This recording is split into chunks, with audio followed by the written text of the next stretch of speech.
네, 그러면 본격적인 발표에 앞서서 저희 오늘 저희 한국보건사회연구원의 이태수 원장님의 개회사가 있겠습니다. 한국보건사회연구원 원장 이태수입니다. 오늘 비록 온라인이지만 한국보건사회연구원과 옥스퍼드대학교가 공동으로 주최하는 아동가족정책 국제포럼을 열게 돼서 매우 기쁘고 영광스럽게 생각합니다. 더욱이 한국가족사회복지학회가 함께 해주셔서 이 포럼을 국내 많은 학자들과 공유할 수 있게 된 것도 의의가 큽니다.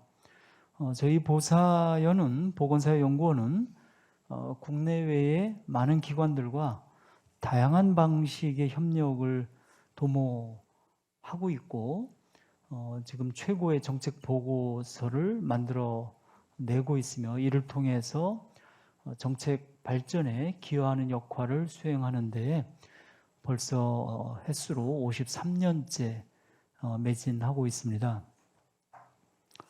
이번에 옥스퍼드 대학의 저명한 학자이신 마리 달리 교수의 적극적인 호응에 힘입어 처음으로 국제적인 공동 포럼을 아동과 가족 관련하여 개최하게 된 것은 우리 원으로서도 매우 고무적인 일이 아닐 수 없습니다. 이 포럼에 직접 참여해 주시는 옥스퍼드 대학 쪽의 마리 달리 교수님, 또 닥터 이바나 도브로틱, 그 다음에 바스 대학의 닥터 세오도로스 파파도플로스께 감사드립니다. 그리고 한국가족사회복지학회장이신 정재훈 교수님과 아동복지 영역에서 저명한 최은영 교수님도 참석해 주셔서 감사드리고요. 그리고 우리 원에서 가족정책 분야의 최고 전문가인 최선영 박사님, 변수정 박사님, 그리고 조성호 박사님이 직접 나서주셔서 한국의 아동 가족정책의 상황과 정책적 고민을 충분히 전달할 수 있으리라고 봅니다. 또한 이 포럼이 성사되는 과정에서 특별한 역할을 해주신 세 분께 각별히 감사드리지 않을 수 없습니다. 먼저 옥스퍼드 대학의 유선호 박사께서 이 옥스퍼드 대학과의 공동 포럼이 가능하도록 산파 역할을 해주셨습니다. 우리 원에서도 아동 가족 정책을 책임지고 계신 이상정 박사님이 적극 부응해 주셨고, 또한 국제협력을 책임 맡고 있는 신윤정 박사께서 재원과 행정 지원을 결정해 주셔서 오늘 이 행사가 이루어지게 됐습니다. 다시 한번 감사드립니다. 한국의 초저출산 문제는 이제 세계적인 관심이 되었습니다. 저출산 현상의 이면에는 한국의 아동 양육의 여건, 가족의 형성과 유지의 특성, 일과 가정 양립을 둘러싼 환경, 여성의 사회적 경제적 지위와 역할상의 특성 등등 매우 많은 것들이 연결되어 있습니다. 오늘 이 포럼이 저출산을 직접 다루고 있지는 않지만 결국은 오늘의 주제가 결국 아동 가족에 해당되는 것이기 때문에 끝내 지금 한국의 관심사이면서 세계적으로 주목하고 있는 이 초저출산의 문제의 해법과 연관된다고 생각합니다. 모쪼록 영국과 또 유럽의 그런 아동과 가족과 관련된 동향과 정책, 그리고 한국의 현재 상황들, 이런 것들이 오늘 포럼을 통해서 공유되고 그리고 많은 학자분들께도 공유가 되어서 저희 한국의 저출산 문제를 포함해서 보다 행복한 아동, 그리고 보다 행복한 가족이 형성될 수 있도록 그렇게 기여하고, 이런 것들이 또 글로벌 차원으로도 정책적 시사점을 또 만들어낼 수 있도록 기여할 것이라고 생각됩니다. 오늘 이런 행사가 사실은 좀 더 정기적으로 그렇게 될 수 있기를 바라보면서 모쪼록 좋은 결과가 있기를 바랍니다. 감사합니다.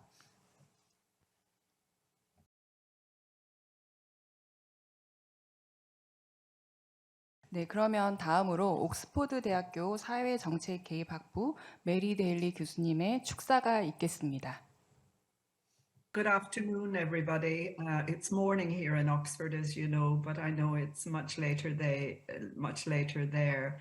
So I'd like to say that the seminar is an exciting opportunity to learn more about child and family policy trends as they compare between Korea and other countries and regions. And I am so pleased to be part of this mutual learning event. And may I also say that my department here at Oxford, that's the Department of Social Policy and Intervention, is also very pleased to be involved. And one reason why we're pleased is because in our work and in our teaching, we take a comparative approach to the study of social policy. So the international nature of this meeting is very important to us. But of course, the Korea-Europe focus is also really important because your country, I think, is one of the best places to learn from, given the innovations that you have introduced in policy and family policy in particular over the decade or the last decade or two. I think the timing of this event is also very important as countries recover from COVID-19 and seek to build more resilient policy frameworks. The world is changing and policy must change with it. And as we make policy and as we study it, we must continue to have meetings like this, which ask whether we are doing enough to support different types of families. And at the same time, are we doing enough to protect children and to enable children to be independent and respected as citizens and agents in their own right? I am confident that the discussions will be very beneficial, and I hope that the forum will lead to more international research interactions between Europe and Asia, and indeed between our department and the Centre for Child and Family Policy Research, and also with the Korean Academy of Family Social Work. So just before I finish, can I also offer my thanks to the many people who've been involved in this? And of course, the president, Tae-soo Lee, also Dr. Sang-Young Lee of the Center for Child and Family Policy Research, and Dr. Yoon-Young Shin, and also Professor Jae Moon-young of the Korean Academy of Family Social Work for the co-organization of the forum, and all the others involved as well. But I think a special mention I would like to make of Dr. Sunu Roo from this department, and I can say that she's hugely valued here by us all at Oxford, and I know that she has put in great effort to make this the success it will be. Thank you.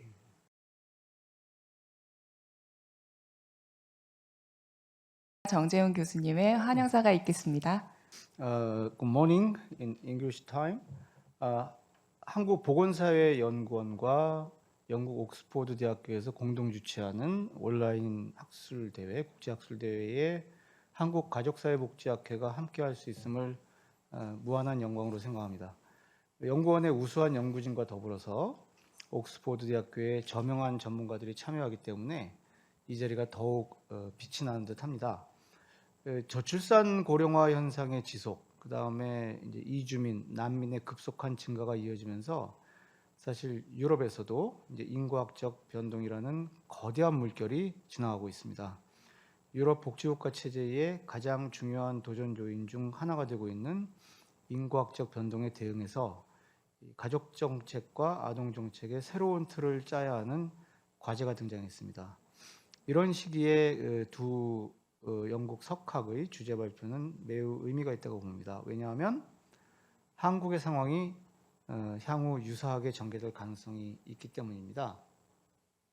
한국은 유례를 찾아보기 어려운 초저출산, 초저출생 현상을 경험하면서 여러 지역에서 이른바 소멸 위기 현상 이런 이야기도 나오고 있습니다. 고령화 속도도 매우 빠르게 증가하고 있습니다. 유럽과 비교할 규모는 아니지만 이주 배경 인구의 증가에 사실 많은 한국인들이 또 문화적으로 볼 때도 그렇고 혼란스러워하고 있습니다. 얼마 전부터 한국은 일생활 균형을 향한 정책적 실험을 시작했습니다. 현재 시점에서 그 결과는 만족스럽지 못합니다. 아니 사실 이제 그 결과 자체가 없다, 아직 없다 이렇게 이야기해도 과언이 아닙니다. 수많은 자녀 양육 부모들, 특히 여성들이 일도 가족도 제대로 챙기지 못하고 혼란스러워하는 상황입니다. 그러한 모습을 보면서 수많은 청년들이 가족 만들기를 포기하고 있습니다. 유럽의 경험과 한국의 상황을 접목해보는 이 자리에서 가족정책, 아동정책, 일생활 균형 관련 지적 상상력과 창의적 제안이 쏟아지길 기대해 봅니다. 이 자리를 만들기 위해 뒤에서 묵묵히 수고해 주시는 많은 관계자 여러분들께도 깊은 감사의 말씀을 드립니다. 감사합니다.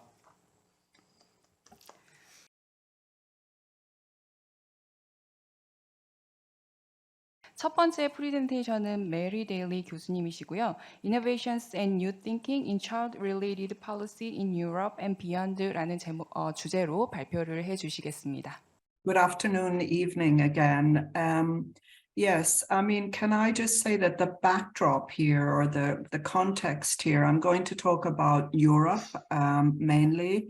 And I want to say, first of all, that the context is of a vibrant field of family and child policy. So Europe, the European Union, the member states, the UK, and even other high-income countries have been really active in the field in this field, and also I think introducing new ideas. Could I have the next slide, please? So this is the structure outline of my presentation. And of course, I have only 20 minutes, and that's a very short time period when you have, I think I have 11 slides in all. So I'm going to talk very briefly about the classical European approach, which I think you probably know already. And then I'm going to talk about why this hasn't worked or why it's challenged, weaknesses in it, but also challenges. Then I'm going to talk about 3 innovations. And I know what we're trying to do is learn from each other in terms of new ideas or new approaches. And you can see the 3 there that I'm going to talk about. And then I have 2 slides at the end thinking about the learning and the challenges. So could I have the next slide, please? Right, so this I think is quite familiar to us in many ways, the kind of classic European social policy approach to children. And there were two sides to it. And it's always important, I think, that we have this two-sided idea in our mind. That is, what we can do with income supports and financial supports, and what we can do with services. And both of these are being, to some extent, rethought in Europe, I think, with the emphasis particularly on the growth of services. So the first obvious one that you probably know, and I think you have these kind of child and family related benefits in your country as well. But the first idea was to resource families and to protect children through income supports, whether they were universal child benefits for families or targeted child benefits, whether they were wage subsidies for parents, usually men, it must be said, or whether they were tax allowances. And the goal here was often to prevent family poverty or to prevent families falling into poverty because of having children. Secondly is the service aspect, and there are two dimensions of this. One is the support services for families, and these would be organized particularly for families that might be experiencing problems, so social work in nature, but also then support for children and families through early and ongoing care and education. So overall, this kind of model was support the family as an institution and a unit of care provision, because most care of children was done within the family. But also this was quite a gendered structure. So your classic, what we call in English, male breadwinner model. Now, there were some challenges to this. Can I move on to the next slide, please? And these are the main things. And you will notice that in the introductions from our Korean colleagues, there was a lot of emphasis on falling fertility. This is less emphasized in Europe because it is less a problem, although this varies across Europe. And could I just say, by way of kind of clarification, is I'm generalizing here. When I speak about Europe, there are, as you know, in the European Union, there are 27 countries and they have quite different approaches to family policy. Not all of them, but there are different types of family policy. So I'm generalizing. So the first kind of problem in terms of what wasn't working in the old model was that we still have high and climbing child poverty. So about a fifth, or so about 25% or a quarter of European Union's children are considered to be living in poverty. In this country, in the UK, it's even higher. And it's the number of poor children in Europe is higher than the number of poor adults. So Europe has a problem with child poverty. Secondly, we have this kind of bifurcation of children's life chances, or a marginalization of some children's life chances. So a minority of children are growing up in very poor circumstances, and this is continued over generations. Thirdly, we have so-called Matthew effects of services in particular. And the Matthew effect is the principle or the practice whereby those who are already advantaged get more advantage, whereas those who are less advantaged have less advantage as it goes on. And we're learning, particularly in relation to childcare and other public services, that those who are well off make the most use of them, whether they are free or not. And people who really need them, or people who would benefit most from them, the low-income sector, but perhaps also maybe different ethnic groups and so forth, they don't benefit as much. So the lesson here is that we have to have both approaches. We have to think universally in terms of all children and all families, but we also have to put in place measures for those who will not of their own accord avail of these services for whatever reason. We have changes in familial patterns and preferences around parents and marriage, and I know one of our later talks will be on that. And then we have cultural changes around the growth of individualization. And I would just wanted to highlight here that there is an individualization of children as well. So increasingly children being seen as individuals and members of society in their own right. And that's a huge cultural change.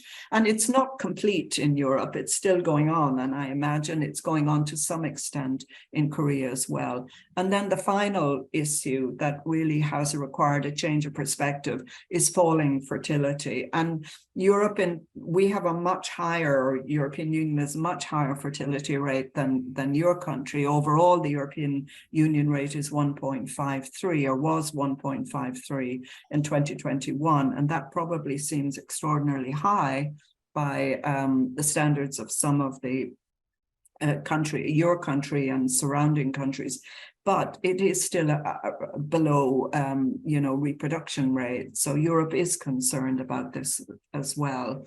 Although it is interesting to say that the fertility rate is rising in Europe as a whole and went up quite considerably in the last years. And it may be because of a change in policy. Can I have the next slide, please? And there are two perspectives, and I know the seminar is very interested in perspectives. There are two perspectives, I think, that are feeding into a change. One is the idea of social investment and of the welfare state as an investor, particularly in human capital. And that emphasizes really as well as other sectors of the population, it emphasizes children and children's development and the importance of childhood and the importance of resourcing childhood. And in Europe and other parts of the world, that has seen particularly a growth in early childhood education and care. So that is seen now increasingly as being very important for children's development from a very early stage. And that is out of home children, early education and childcare. And then the second perspective that I just wanted to emphasize is the growth of perspectives on children's rights. I will come back to that again, because I think that is one of the real innovations that I want to talk about. But this is kind of really asks us to look at the child and think about the child as an individual with rights and as a kind of a rights holder. And it's interpreted differently in different places, but there are strong kind of undertones of what we talk about as agency, the person who is able to make choices and is able to act in their own right. And of course, it varies by the child's age. And we should acknowledge that when we talk about children, we're really talking about those from 0 to 17 or 18, and that's an enormous difference.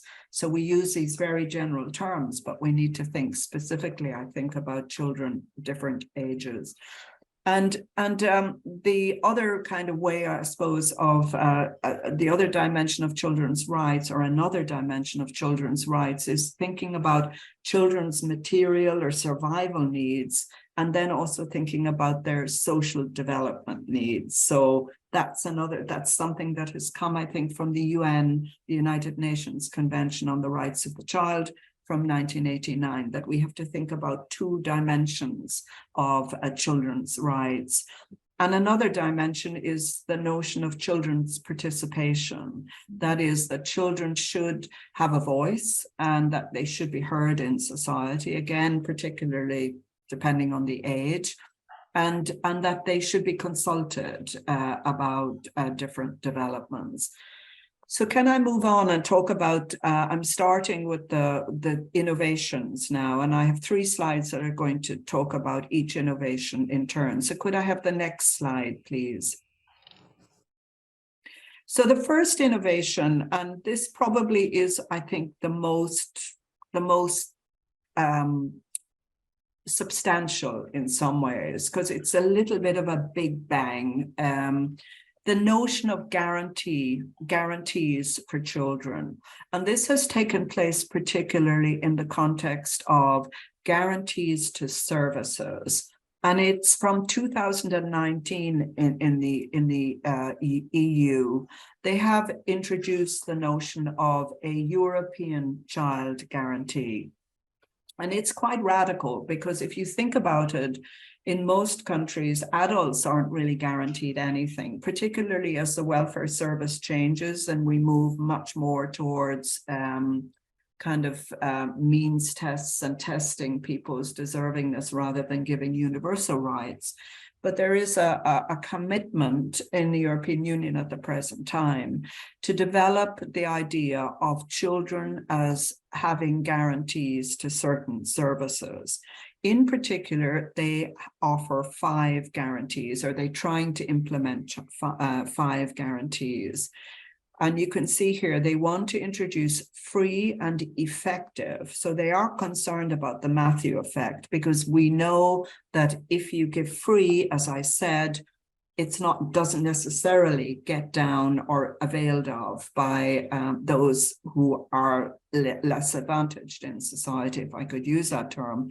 So they want to institute free and effective access for early childhood education and care, for education, that is school-related services, and they want to ensure that children have at least one healthy meal every school day.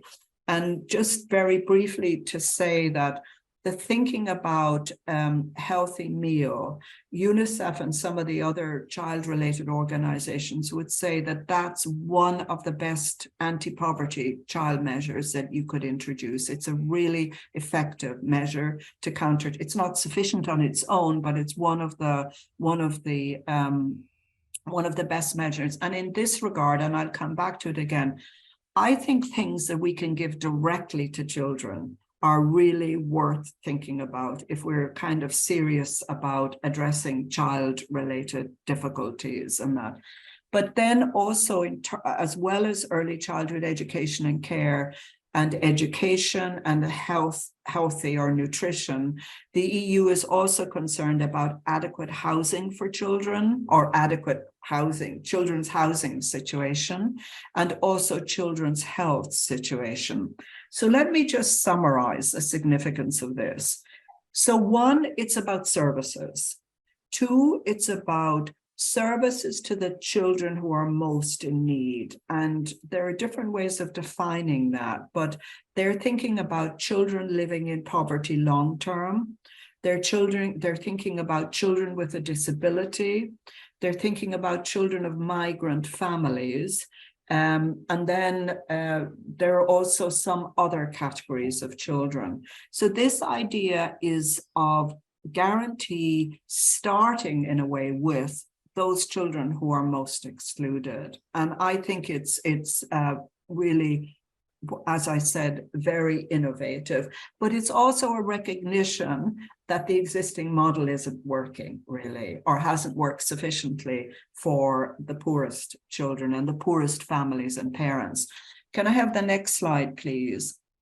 The second innovation, and I know my colleague Ivana Dobrotic will speak about this in greater detail, so I will be very short here on this.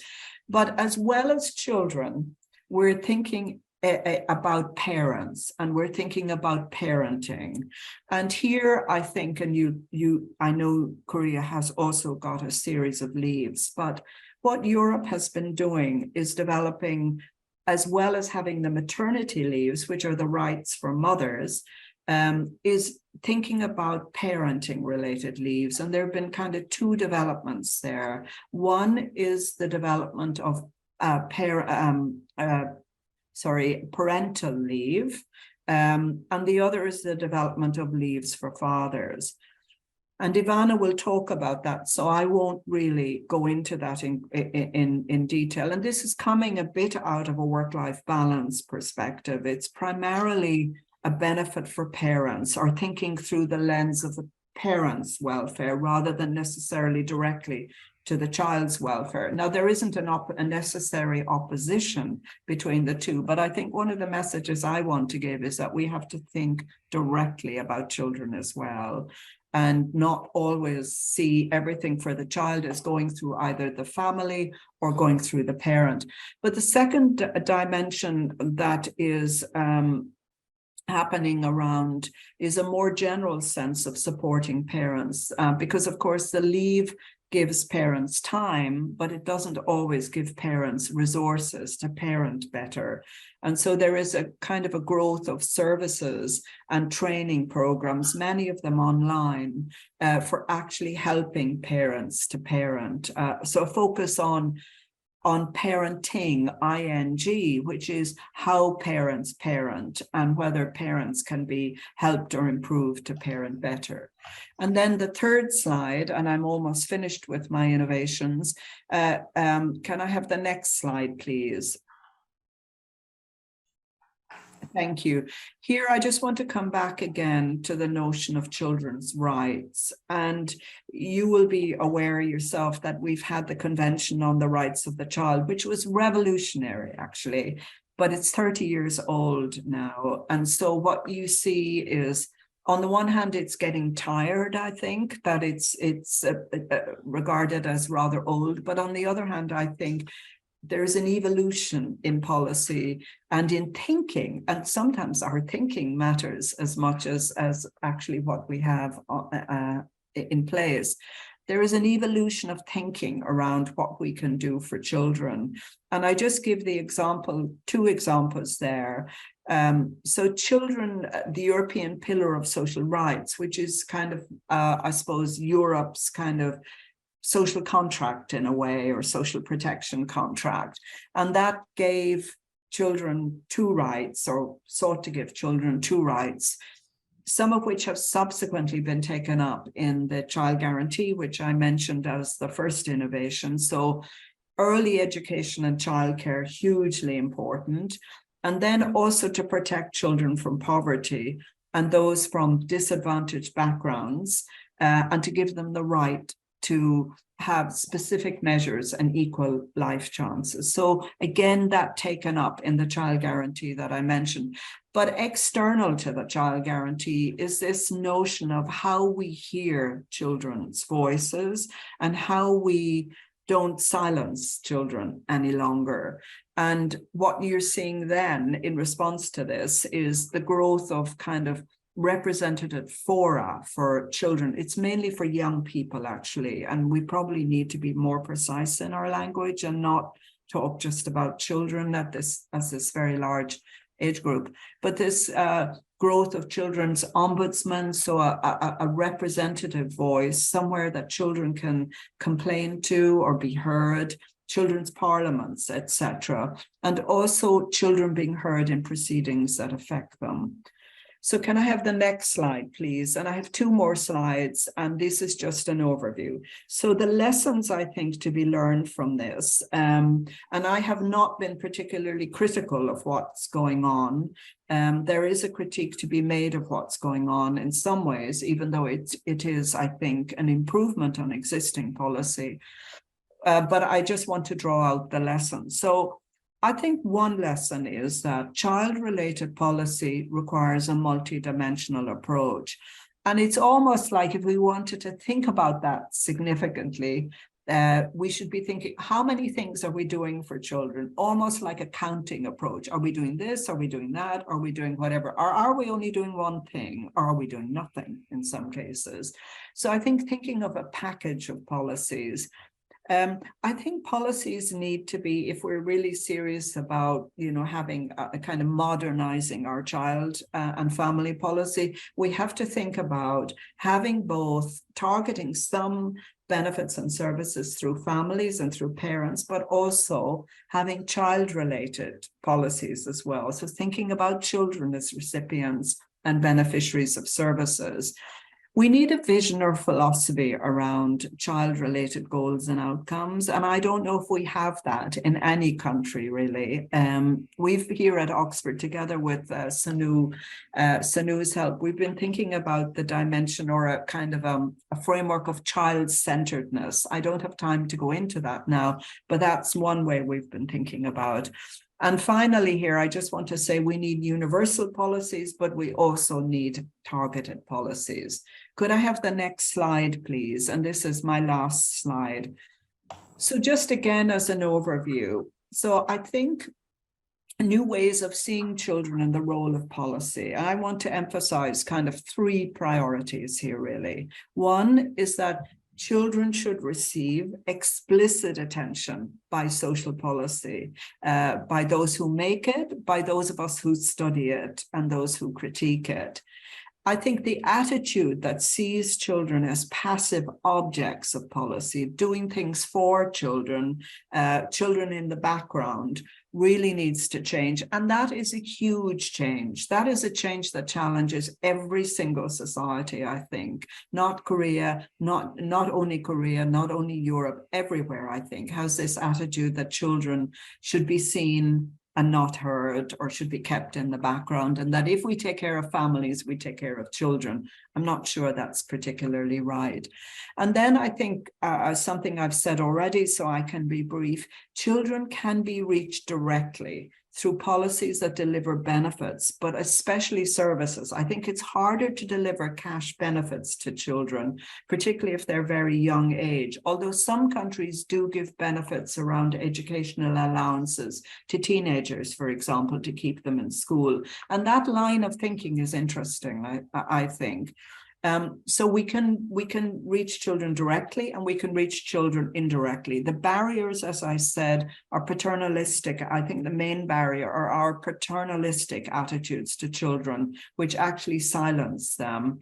But I think there is an opportunity, and this seminar is an opportunity to think through age-appropriate policy. So what is an appropriate policy package to put the child at the center and think of children as being of different ages, and what is an appropriate policy for a 5-year-old or a 2-year-old or a 14-year-old or a 16-year-old. And I think we also need to do institute mechanisms to consult with children and also to hear their voice once they've spoken. So thank you very much. I hope you enjoyed the talk. Thank you. 그러면 다음은 한국보건사회연구원의 최선영 박사님께서 Labor Care Reconciliation and Marriage Delays in Low and Middle Income Individuals에 관련한 주제로 발표하겠습니다. 한국보건사회연구원에서 젠더와 가족 정책을 연구하고 있는 최선영입니다. 오늘 발표할 내용은 제가 작년에 수행한 연구의 일부분입니다. 이 연구의 큰 주제는 가족 형성과 사회 불평등이었는데요.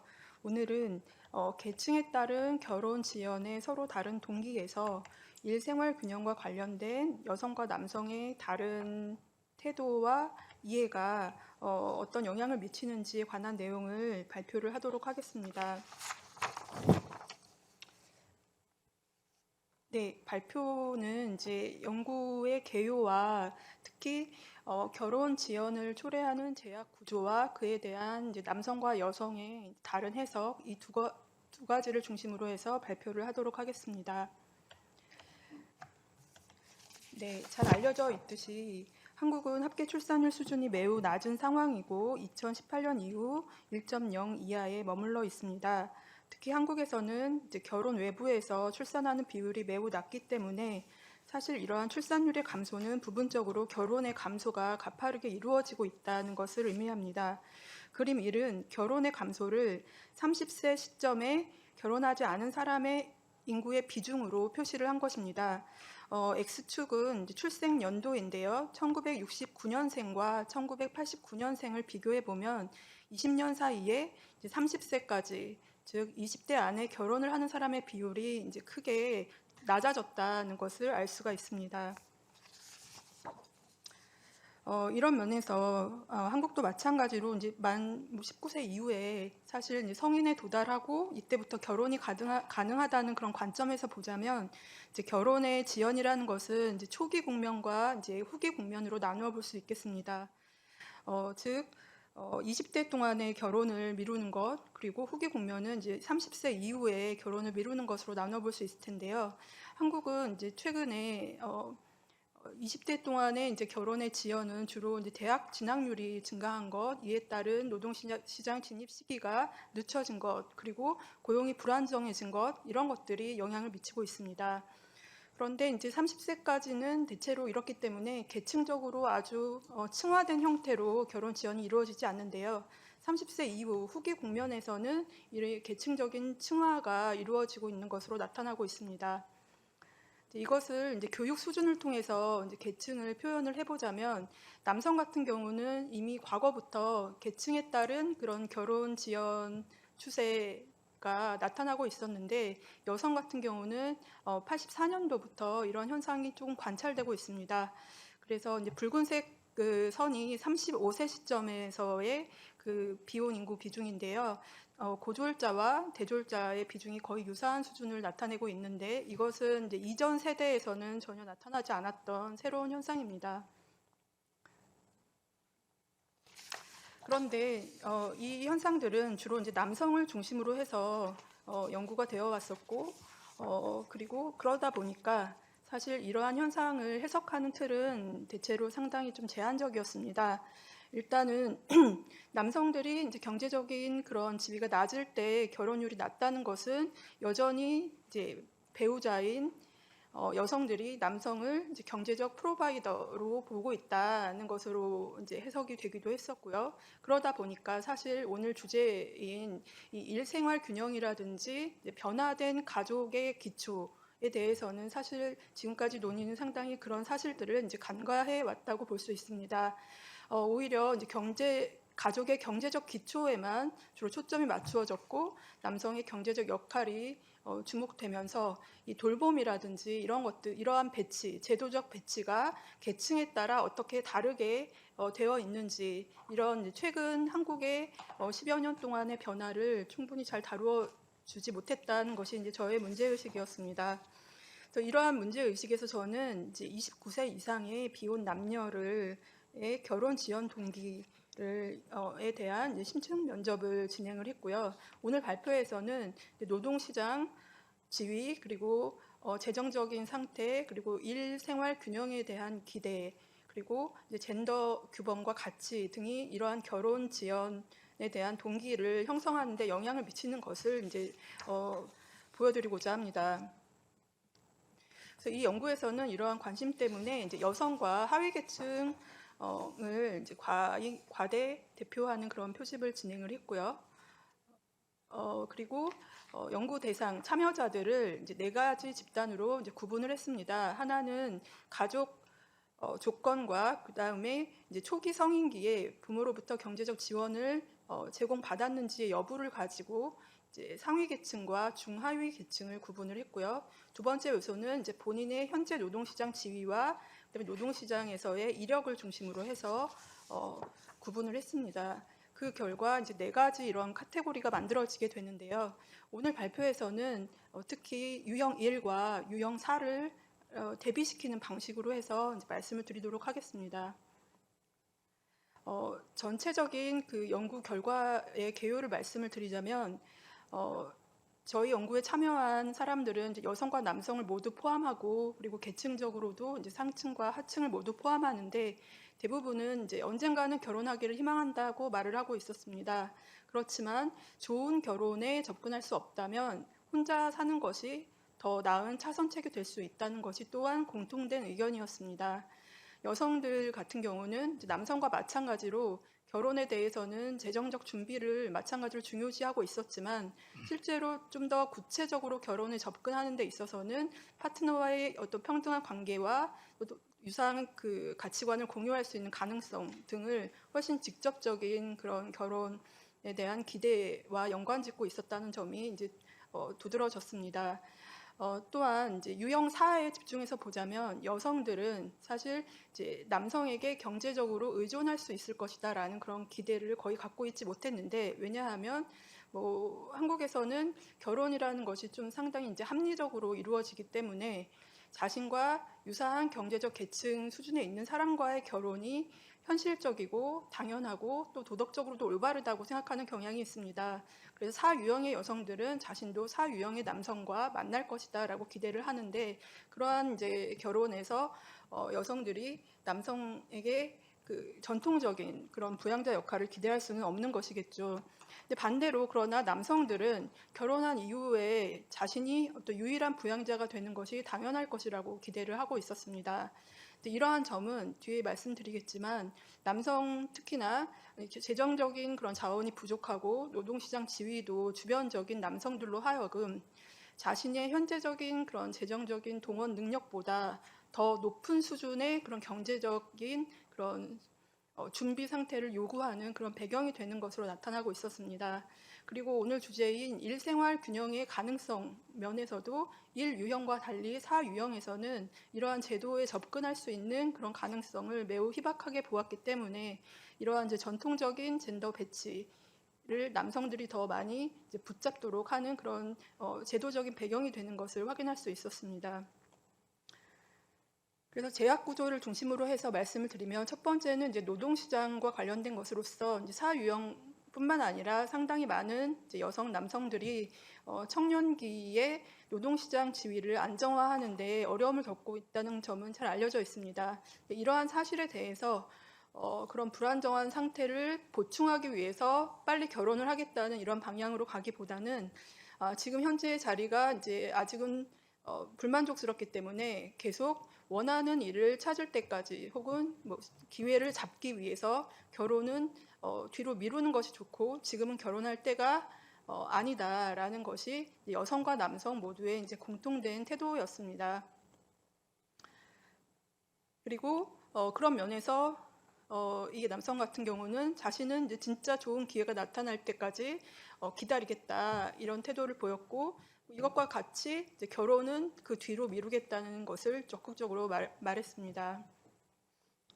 그다음에 두 번째 제약 구조는 자신들이 충분히 그 재정적으로 준비되어 있는가라는 것이 이제 결혼 지연의 직접적인 동기로 나타났습니다.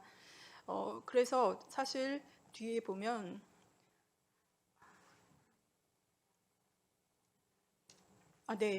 그래서 이제 여성과 남성 모두 아직 충분한 돈을 모으지 못했기 때문에 지금 현재로서는 결혼할 수 없다.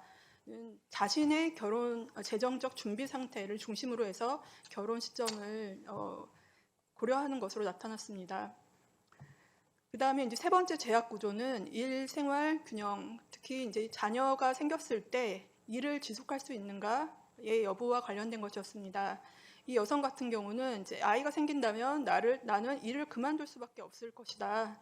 그리고 만약에 일을 계속한다면 사실 충분한 지원도 없이 둘 사이를 계속 왔다 갔다 해야 할 텐데 뭐 이런 이제 미래가 이제 92년생 지금 이제 한 30살 정도의 여성들이 일반적으로 공유하고 있는 이제 미래의 모습이었습니다.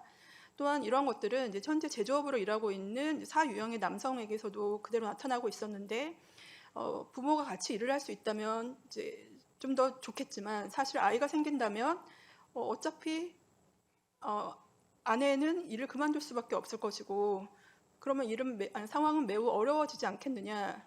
그래서 이제 결론적으로는 남성들은 이제 이러한 조건 때문에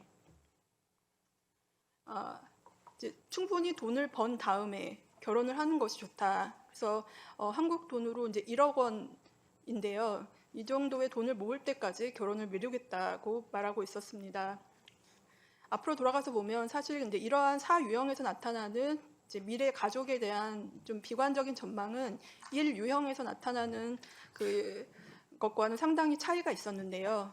이 N28번 이 여성 같은 경우는 자기는 사실 내가 언제까지 일을 하겠다는 그런 생각 자체를 해본 적이 없다. 그 너무나 당연한 일이고 제도적으로도 뒷받침이 되고 있다고 낙관적인 그런 전망을 말했었고 여기 표현하진 않았지만 이제 남성들도 여성과 남성이 함께 이제 경제적인 그런 부양을 해 나가고 또 양육도 함께하는 것을 기대하고 있는 것으로 나타났습니다. 그래서 이제 하위 계층 남성들이 이제 결혼이 더 지연되는 그런 어떤 동기 중에 하나는 남성들 스스로가 사실 경제적인 그런 준비의 상태를 너무 높은 기준을 이제 부여하는데 그것이 이제 과장된 것이 아니라 지금 현재 우리나라에서의 그 하위 계층, 중하위 계층에서의 뭐 일과 생활을 양립할 수 있는 그 조건에 비추어서 본다면 상당히 이제 현실적인 그런 가정이라고 볼 수 있겠습니다. 이런 동일한 상황에 대해서 이제 여성들은 남성과 마찬가지로 그만한 돈을 벌 때까지 또 준비하겠다고 하기보다는 사실 여성들은 이제 남성에 비해서 그렇게 많은 돈을 벌 수 있는 그런 노동시장 기회를 갖기 어렵기 때문에 사실 비혼의 상태를 거의 이제 무조건적으로 긍정하는 그런 태도들을 보이고 있습니다. 내가 현재 나 자신을 먹여 살릴 수 있기 때문에 버틸 수 있다 이런 태도들이 주로 나타났고 또 한국의 문화에서 이제 과거 전통적으로 여성은 결혼을 해야지만 사회적 인격을 부여받는다는 이제 그런 문화가 있었다면 최근 2000년대 이후로 그런 문화들이 많이 약화되고 여성의 그 일을 강조하는 그런 문화와 더불어서 이제 그런 것들을 자원으로 삼아서 여성들은 이제 비혼의 상태를 최대한 연장하는 것에 그 가치를 부여하고 있는 것으로 나타났습니다. 또한 한국의 이제 경제적인 그런 구조와 노동시장 구조를 봤을 때 사실 경제적으로는 이제 결혼을 하는 것이 어쩌면 더 이득이 된다고 말할 수 있을 텐데 이제 비혼을 긍정하는 여성들은 자신들은 이제 소박하고 많은 큰 기대가 없고 또 현재 상태를 지속할 수만 있다면 나쁘지 않을 것 같다 이런 태도를 보여주었습니다.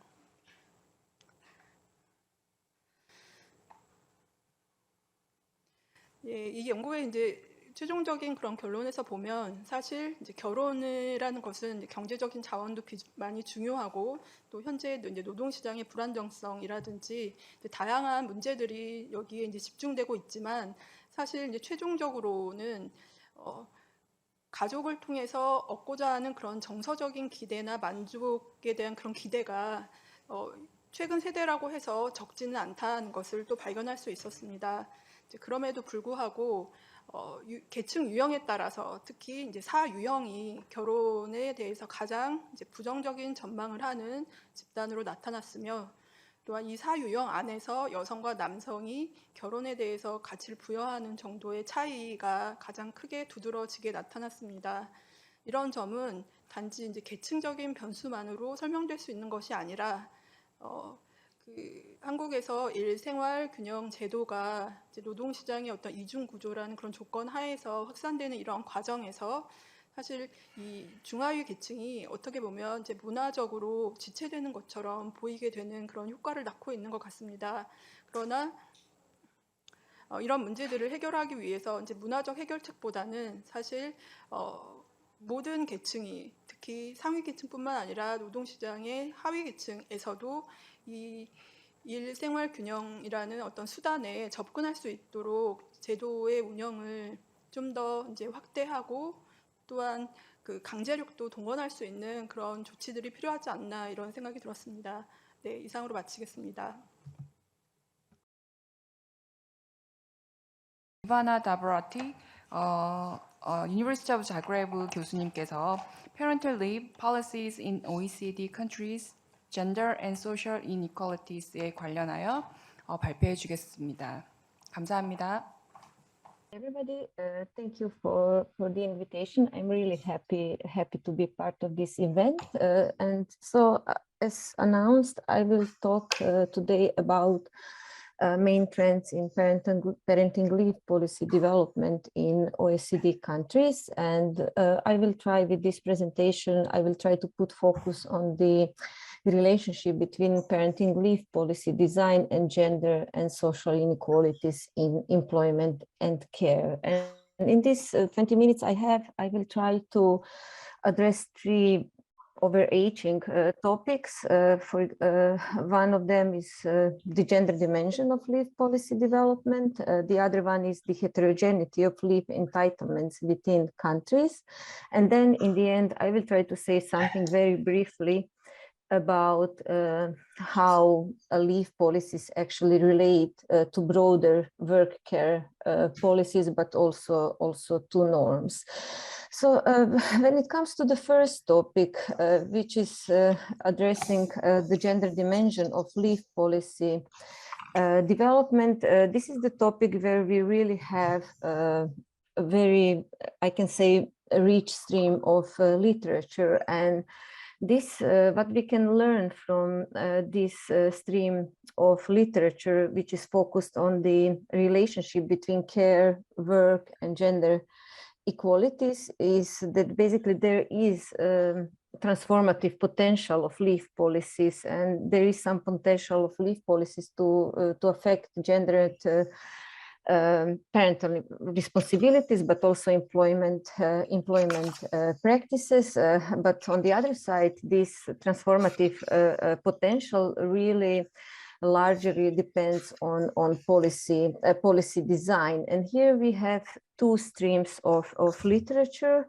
One is interested in the relationship between leave policy and women's employment outcomes, and this stream of literature points to the importance of paid leaves for mothers' employment, for mothers' participation in the labor market.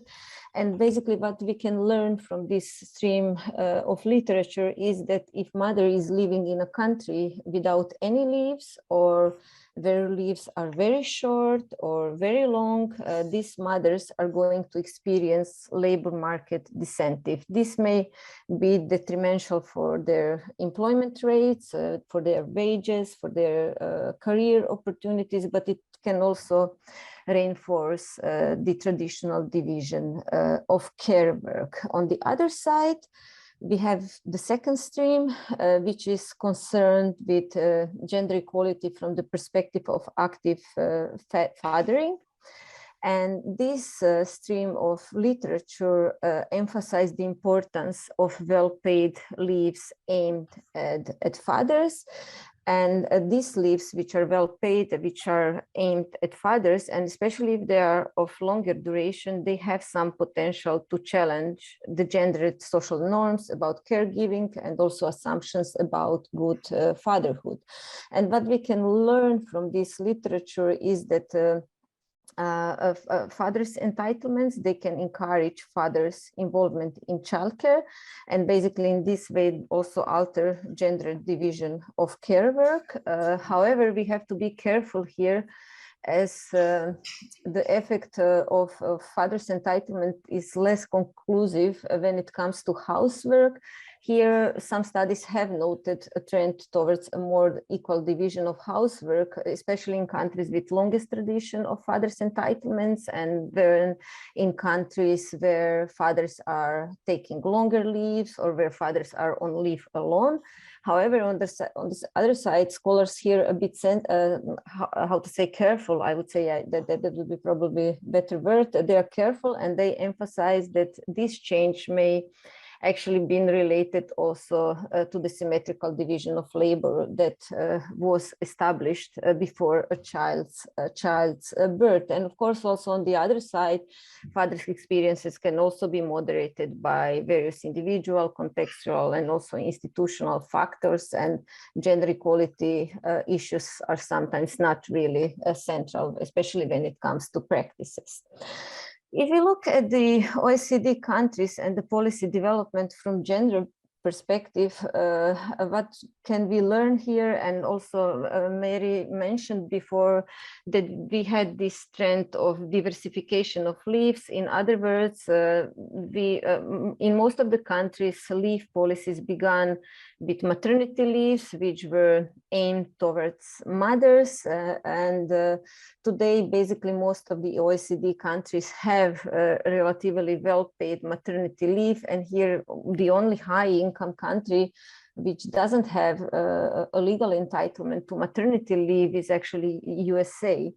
And then after maternity leaves developed, and then slowly also other types of leaves started to develop, such as parental leave since 1970s, and then since 1990s, exclusive fathers' entitlements, be it in the form of paternity leaves or fathers' quotas within the parental leave policy design. And maybe the other thing which is also important to say, that most of these changes occurred via layering, and that actually brought a lot of complexity in leave policy design, and it's really hard to compare countries today and to try to identify precise cross-country patterns. Here I put only basic indicators on maternity and parental leave, basically the duration of paid maternity leave and parental leave. And if you look only at this basic data, we can already see a huge variety among the OECD countries. And what we can also see it is that paternity leave really remains short in most of the countries. It is reaching up to 2 weeks of leave. And then if we move further towards basic parental leave indicators, paid parental leave indicators, this picture is even further blurring this comparative picture. But what we can say from this picture is that basically well-paid parental leaves are not such a widespread practice in OECD countries. And that is especially so if we look into the indicators showing the weeks of well-paid leave, and then also well-paid parental leave, which aims at fathers, which is this red line. And basically, if you look into a well-paid parental leave aimed exclusively at fathers, we can notice that it is only few countries which are popping out, including Korea being one of them. It is basically not that common practice to have well-paid parental leaves in OECD countries. And if we try to sum up this data, and if we try to say something about grouping countries, what we can notice is basically that on the one hand, we have Nordic countries, which are typically seen also in the literature as front runners when it comes to parenting leaves. And what we can see from their leave policy design, why their policies are often highlighted, is basically because of well-developed fathers' entitlements and because of relatively high parental benefits. And basically these are the countries which have the largest share of well-paid leave being allocated solely to fathers, 2 to 5 months at the moment, I think. And these are the countries which started very early with these policies, which entitled fathers with their own entitlement. And this was advocated from two perspectives. One was gender equality perspective, but it was also argued for from the right of children perspective. Maybe one thing to say also about Nordic countries is that there is some incoherence in this Nordic group, and there is also this practice of introducing cash for care schemes, which tend to facilitate maternal care. Then on the other side, we have this group which is fairly large, and it's mostly Anglophone and Latin American countries. And these countries are really characterized by weak state intervention and by a tendency to retain, but also to reinforce a maternalist approach towards leave policy development. And basically leave policies in these countries are directed primarily towards mothers. They are introducing paternity leaves, but they're really short, and parental leaves mostly remain unpaid. And what is also interesting to say here, that Anglophone countries have been really latecomers here when it comes to the introduction also of maternity leave. And then in between we have, I would say, of those two extremes, we have one big group of countries. These are mainly Western and Central European countries, and also Baltic countries. And these countries really tended to, or still tend to, rely on long periods of leaves, which are mostly directed towards mothers. So basically, the common feature in these countries have been the leave which would last until the child turns 3, and it was typically paid at low flat rate level, and it was, as I said, mostly targeted towards mothers. But I also have to say here that this is really heterogeneous group, and it's unsettled group, and in many countries here we have a lot of changes going on in the recent years, and many of them, such as Austria, Germany, Czechia, for example, and I think also a few Baltics ones, they started to gradually reorient their leave policies in a way that they started to introduce shorter earnings-related parenting leaves and fathers' entitlements. However, they at the same time they kept these longer leaves, which are more based on citizenship principles and which are paid at the flat level. So they kind of are introducing dual systems within the countries, each of them targeting certain groups of parents. And then when it comes to the second topic, I said that besides gender, I will say something also about heterogeneity of entitlements within the country. And here I mainly think about other bases of of inequalities, let's say. And when we speak about other inequalities which are embedded in leave policy design, we know less than about the gender inequalities. And one of the first works which really helped us think through this puzzle was Lindsay McKay, Sophie Matthew, and Andrea Doucet work on Canada. And in their 2016 paper, they pointed out that we should be thinking more about the question who is really included and who is excluded from leave policy design on various grounds. And this really triggered also the comparative work I've done with Sonja Bloom on inclusiveness of parental leave benefits in Europe. And basically, relying on social rights approach, we started to think how to understand better who is actually granted access to parental leave benefits in Europe and under which conditions, and what we can learn from this stream of literature, but from this work, but also work of other authors, for example, such as Margaret O'Brien. She has also done a report for AGE.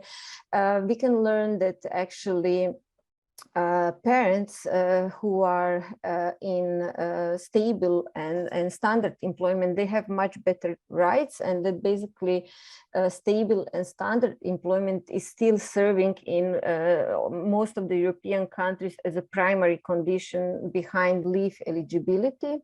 And that there are many gaps in leave entitlements along socioeconomic status. And basically the parents who are the most affected here are the parents who are economically inactive, the parents who are in non-standard types of employment, such as self-employed or freelancers, and the parents on short contracts. And basically, what we can also see if we look comparatively is that the position of these parents is much better in those countries which rely on mixed systems. What we think, what we mean under the mixed system, we actually talk about the countries that besides these employment-based leave rights, which are built on social insurance principles, these countries have also developed citizenship-based leave rights, which basically provide at least some benefits for all parents, regardless of their position in the labor market. For example, in Croatia, the country I'm coming from, if you as a parent do not qualify for employment-based leave benefit, you will still have the right to leave. And you will still have the right on paid leave, but you will just, as an unemployed or inactive person in the labor market, or the person who didn't qualify because of the working patterns, you will still be eligible to citizenship-based benefits. So you will have at least some income support during the first year of parenting. And then the other thing, here I have this map, which is basically trying to show which countries really rely on this mixed system. So basically, which have this minimum support for all parents. And what we can see here, these are blue countries. And basically what we can see here that if you look at OECD countries, more than half of the OECD countries, they follow only employment-based logics. These are the red countries. So basically these countries have the leave systems which heavily rely on social insurance principles, and they provide leave rights only to certain groups of employed parents. And then if you look into the mixed countries, mixed systems, which guarantee at least some safety net to all the parents in early parenting years, these are really typical for Europe, and these are also typical for particular parts of Europe, mostly former socialist countries and Nordic countries. Besides labor market related inequalities, I will say very briefly something on leave policy entitlements related also to the family structure and situations. And here we have also some research on OECD countries, and what this research has shown is basically that if you look at the developments in OECD countries, we can see that there is really a slow shift of focus from biological mothers to fathers and then to non-biological parents. And there is also still weak recognition of different routes to parenthood within the policy design, if we look into the policy design. And basically the leave policy design in many countries still rely heavily on policy elements that place most of the caregiving burden on women. And also leave policies still base gender equal leave sharing on the experience of dual earner heterosexual families. And then what does that mean in practice? It means that this results in unfavorable position of modern families. For example, same-sex male couples or single father households, they are typically entitled to the shortest leave duration. And then I'm coming to the final point, which is basically on leave policy relation to other policies and also norms. I mean, it's not really, we could also notice from previous presentation, it is really not enough to have leave policies in place, and also it is not enough to understand leave policies to understand parental inequalities in employment and care opportunities. And we really need better insight also into the relationship between parenting leaves, but also broader work care policies such as early childhood education and care, flexible working arrangements, etc. And we actually really need to learn about the coherence between different policy instruments. For example, if we only consider the link between the parenting leaves and design of parenting leaves and then of early childhood education and care in a particular country, but we can see that this relationship still remains problematic in most of the OECD countries. And for example, this well-paid leave and affordable ECC gap, so basically the gap between the end of well-paid leave and the beginning of the entitlement to childcare, is really absent in most of the countries. In OECD, only 5 countries do not have these gaps, and these are Denmark, Finland, Norway, Slovenia, and Sweden, basically mostly Nordic countries and Slovenia. And then the second point is this interaction between statutory, regional, and employers' provisions. If you look at OECD countries, we can also see that we have subnational leave regimes, so we have regional entitlements. We also have occupational leave regimes, and so basically employers or companies are also providing some rights to certain employees. So basically, and what we can also see that these subnational leave regimes or occupational leave regimes do not necessarily fit what is defined at the state level. So we need to understand better what is happening here. And then there is a third thing, which is a relation between leaves and culture, and especially work culture. What we can learn, especially from the stream of literature on fathers and leave take-up, is that basically, for example, fathers still face difficulties in negotiating the length and timing of leave taking between their companies. And they also really experience problems with detaching themselves completely from work when they are on leave. And what we can also learn is that workplace culture is really reflecting also the overall care culture in a country, and in countries where this culture still rely on strong notion of the mother as a primary caregiver, fathers will still face barriers in taking leave regardless of policy design. And coming to the conclusions, I will be really brief. Basically, what we can learn from the trends in OECD countries is that policies have been really driven by multiple logics, and there has been a lot of trade-offs, but also contradictions embedded in leave policy design. And what we can then also see is big complexity of their leave policy designs across countries, but also within countries. And what we can also see that although there has been a strong trend toward fathers' entitlements, especially in Europe, leave still remain designed in a way that concentrates a care burden on mothers. We can also see there is a lot of heterogeneity in leave policy design if we look into the labor market position and family situation and other factors. And if we look into the developments, but we can also see that leave policies are really slowly accommodating to the heterogeneity of parenting experience and their identities.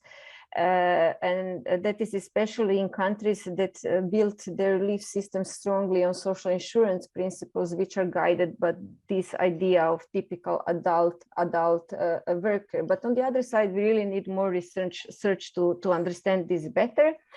And then in the end, of course, as I already said before, we really need better insight into the relationship between parenting leaves and broader work care policies, and also in this interaction between statutory, regional, and employers provisions as this predominant focus in literature we have on cross-national variations really limits our understanding of intra-country differences, and then of course also our understanding of policy outcomes.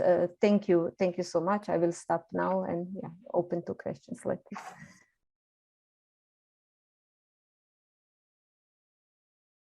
마지막 순서입니다. 한국보건사회연구원의 변수정 박사님께서 Work-Life Balance and Satisfaction with Life Among Korean Workers Focus on Gender and Family Characteristics 주제로 발표해 주시겠습니다. 한국보건사회연구원의 변수정입니다. 저도 오늘 이런 자리에 참석하게 돼서 굉장히 기쁘고 재미있는 토의가 이루어지길 바라면서 발표를 시작하도록 하겠습니다. 제가 이제 오늘 발표할 내용은 작년에 수행한 일생활 균형 조사라는 내용에 대해서 기초 분석을 한 내용입니다. 일생활 균형에 이제 영향을 미친다 하면 기업의 특성도 있고 개인이나 가족의 특성이 있겠습니다만은 오늘은 이제 여기에 주제에 맞게끔 조직보다는 이제 가족 간의 내용이나 여러 가지 젠더의 차이 등을 기초 분석한 내용을 중심으로 발제해 보도록 하겠습니다. 오늘 발표할 내용의 큰 부분은 두 부분인데요. 일생활 균형에 대한 만족 부분과 일생활 균형과 삶의 만족에 관한 관계를 보는 것으로 하겠습니다. 지금 보시는 그래프는 이제 한국 사회가 일을 중시하느냐 아니면 가족을 중시하느냐 아니면 둘 다 중시하느냐에 대한 질문에 응답한 비율인데요. 2011년만 하더라도 일이 더 중요하다는 응답이 과반을 넘을 정도로 한국은 일을 중시하는 사회였습니다. 지금도 그렇긴 하지만 2015년까지도 일을 중시한다는 비율이 변함없이 높게 나타나고 있었고, 근데 17년부터는 이 조사에서 조금 다른 응답 변화가 일어났는데요. 일이 우선한다는 응답이 비율이 낮아지고 일과 가족이 모두 비슷하게 중요하다라고 응답하는 비율이 높아지면서 19년에는 이 반대로 이제 모두 중요하다라는 응답이 더 높아지는 해가 되었습니다. 그 이후로 이제 최근까지는 계속해서 그 경향이 이어지고 있어서 한국 사회가 좀 변화하는 시점을 좀 볼 수 있는 그래프입니다. 그러나 국제 수준에서 보면 한국 사회는 여전히 장시간 일하는 사회입니다. 지금 보시는 그래프는 OECD 국가의 근로자들의 주당 평균 일하는 시간인데요. 몇 개 국가를 제외하고는 한국이 굉장히 또 장시간 일하는 국가로 나타나 있어서 일과 가정을 우선시하지만 여전히 일은 많이 하고 있다, 이렇게 생각해 볼 수 있습니다. 한국은 이제 주당 40시간 논의나 이제 일하는 시간에 대한 논의가 최근에 많이 이루어졌고, 최근에 더 들어와서는 일하는 시간의 유연성 등에 대한 논의로 확장되고 있습니다. 그래서 일생활 균형에 대한 관심이 어느 때보다 높아지고 있는데, 사실 이제 뭔가 이야기는 많았는데 개인을 대상으로 한 조사 같은 것이 없어서 이런 자료 분석하는 것에서의 좀 한계를 느껴서 작년에 저희 연구원에서 일생활 균형을 이제 개인 단위로 조사하는 조사를 해보고 그 안에서 여러 가지 분석이 가능한 자료들을 모아보고자 조사를 시행하였습니다. 그래서 2022년 일생활 균형 조사를 22,000명을 대상으로 조사가 완료되었고, 그 중에서 오늘은 일을 하고 있으신 분들인 17,500명 정도를 그 자료에서 뽑아서 분석한 자료 결과입니다. 조사 내용은 굉장히 많았는데 오늘은 이제 일생활 균형과 삶의 만족에 대한 질문을 중심으로 보도록 하겠습니다. 먼저 일생활 균형에 대한 내용입니다. 일생활 균형은 1점부터 7점으로 되어 있었고 7점으로 올라갈수록 이제 균형에 만족한다를 의미합니다. 그래서 전반적으로 보면 4.47점으로 보통보다는 약간 만족하는 수준에 있다라고 볼 수 있는데 그 안에서 성별, 연령, 소득에서 차이가 나타났습니다. 성별 같은 경우는 남성의 일생활 균형 만족 정도가 여성보다 높았고 연령대에서는 예상하실 수 있다시피 30, 40대에는 일생활 균형에 대한 만족 수준이 다른 연령대에 비해 낮은 수준인 것을 확인할 수 있습니다. 그리고 이제 소득에서도 차이가 나타났는데 이제 한국 돈으로 500만 원 미만의 수입 그리고 500만 원 이상의 수입 집단을 이 양분되는 현상을 보였습니다. 그래서 그 이하 집단에서는 평균보다 더 낮은 수준의 일생활 균형 만족 정도를 나타냈고 결국은 수입이 오르면서 일생활 균형 만족 수준도 높아지는 것을 확인할 수 있었습니다. 이제 여기서는 이제 전체적인 아까 결과표를 바탕으로 해서 이제 그룹 간 차이를 비교해 본 것인데요. 성별에 따라서 이제 남성과 여성으로 구분해서 보았습니다. 전반적으로는 남성의 일생활 균형 만족 정도가 여성보다 높습니다. 그래서 평균적으로 기혼인 경우에 일생활 균형 만족 정도가 높은데 미혼과 기혼 모두 남성이 여성보다 일생활 균형에 만족하고 있는 것으로 나타났습니다. 그리고 20대, 50대에서는 이제 남성과 여성 차이가 나타났었는데 사실 30, 40대는 아까 전체에서도 굉장히 30, 40대가 다른 연령보다 일생활 균형이 낮은 것으로 나타났던 것처럼 30, 40대는 이제 만족이 수준이 남성과 여성이 평균적으로 낮아서 오히려 차이가 나타나지 않는 연령대로 확인되었습니다. 그리고 가구 소득에 따라서는 300만 원 이상에서 400만 원 미만인 경우에 이제 남녀 집단 사이에서 오히려 이제 일생활 균형 만족도 차이가 그 집단만 나타나지 않았는데요. 이 집단은 오히려 여성의 일생활 균형 만족 정도가 높은 것을 알 수 있습니다. 그런데 이 남성과 여성의 수입에 따른 변화를 보면 그 남성은 500만 원 이상의 가구 수입부터 만족도가 상승하는 것을 볼 수 있고 여성은 그보다 낮은 300만 원 이상인 경우부터 일생활 균형의 만족도가 상승하는 경향을 나타나서 남성과 여성의 그 만족도와 수입의 차이에서의 경향이 좀 다른 점을 확인할 수 있었습니다. 근데 일생활 균형 만족은 사실 이제 자녀를 양육하느냐 안 하느냐가 굉장히 중요한 요인일 텐데요. 그래서 이제 여기에서 자녀가 있는 경우와 없는 경우를 좀 비교해 보았습니다. 이제 결혼한 30대 취업자 집단에서 차이가 나타났는데 자녀가 없는 집단의 일생활 균형 만족 정도가 자녀가 있는 집단보다 높은 것을 보실 수 있습니다. 그리고 이제 가구 소득이 300만 원에서 500만 원 미만인 구간에서도 이제 차이가 나타나는데요. 자녀가 없는 집단의 일생활 균형 만족 정도가 자녀가 있는 집단보다 높습니다. 이제 소득이 이보다 좀 낮은 집단에서는 오히려 차이가 없고 이보다 높은 집단에서도 차이가 없는데요. 소득이 낮으면 부모 중 한 명이 뭐 자녀를 전담해 볼 수 있는 상황이 되거나 또 아니면 반대로 이제 소득이 높으면 시장에서 이제 돌봄 서비스를 구매하는 것이 가능하기 때문에 다른 집단에서는 이제 차이가 덜 나타났다 해서 나타난 결과로 해석해 볼 수 있습니다. 근데 여기서 조금 눈여겨볼 것은 오히려 차이가 나타나지 않았긴 했는데요. 남성의 일생활 균형 만족 정도입니다. 아까 이제 이전 발표에서도 남성이 동등한 돌봄 제공자가 되어야 한다는 점을 이제 강조한 것으로 볼 수 있는데 사실 한국 같은 경우는 자녀가 있고 없고 남성의 일생활 균형 점수가 4.53점으로 되게 평균이 거의 동일하게 나타났다는 점이 인상 깊게 본 포인트였습니다.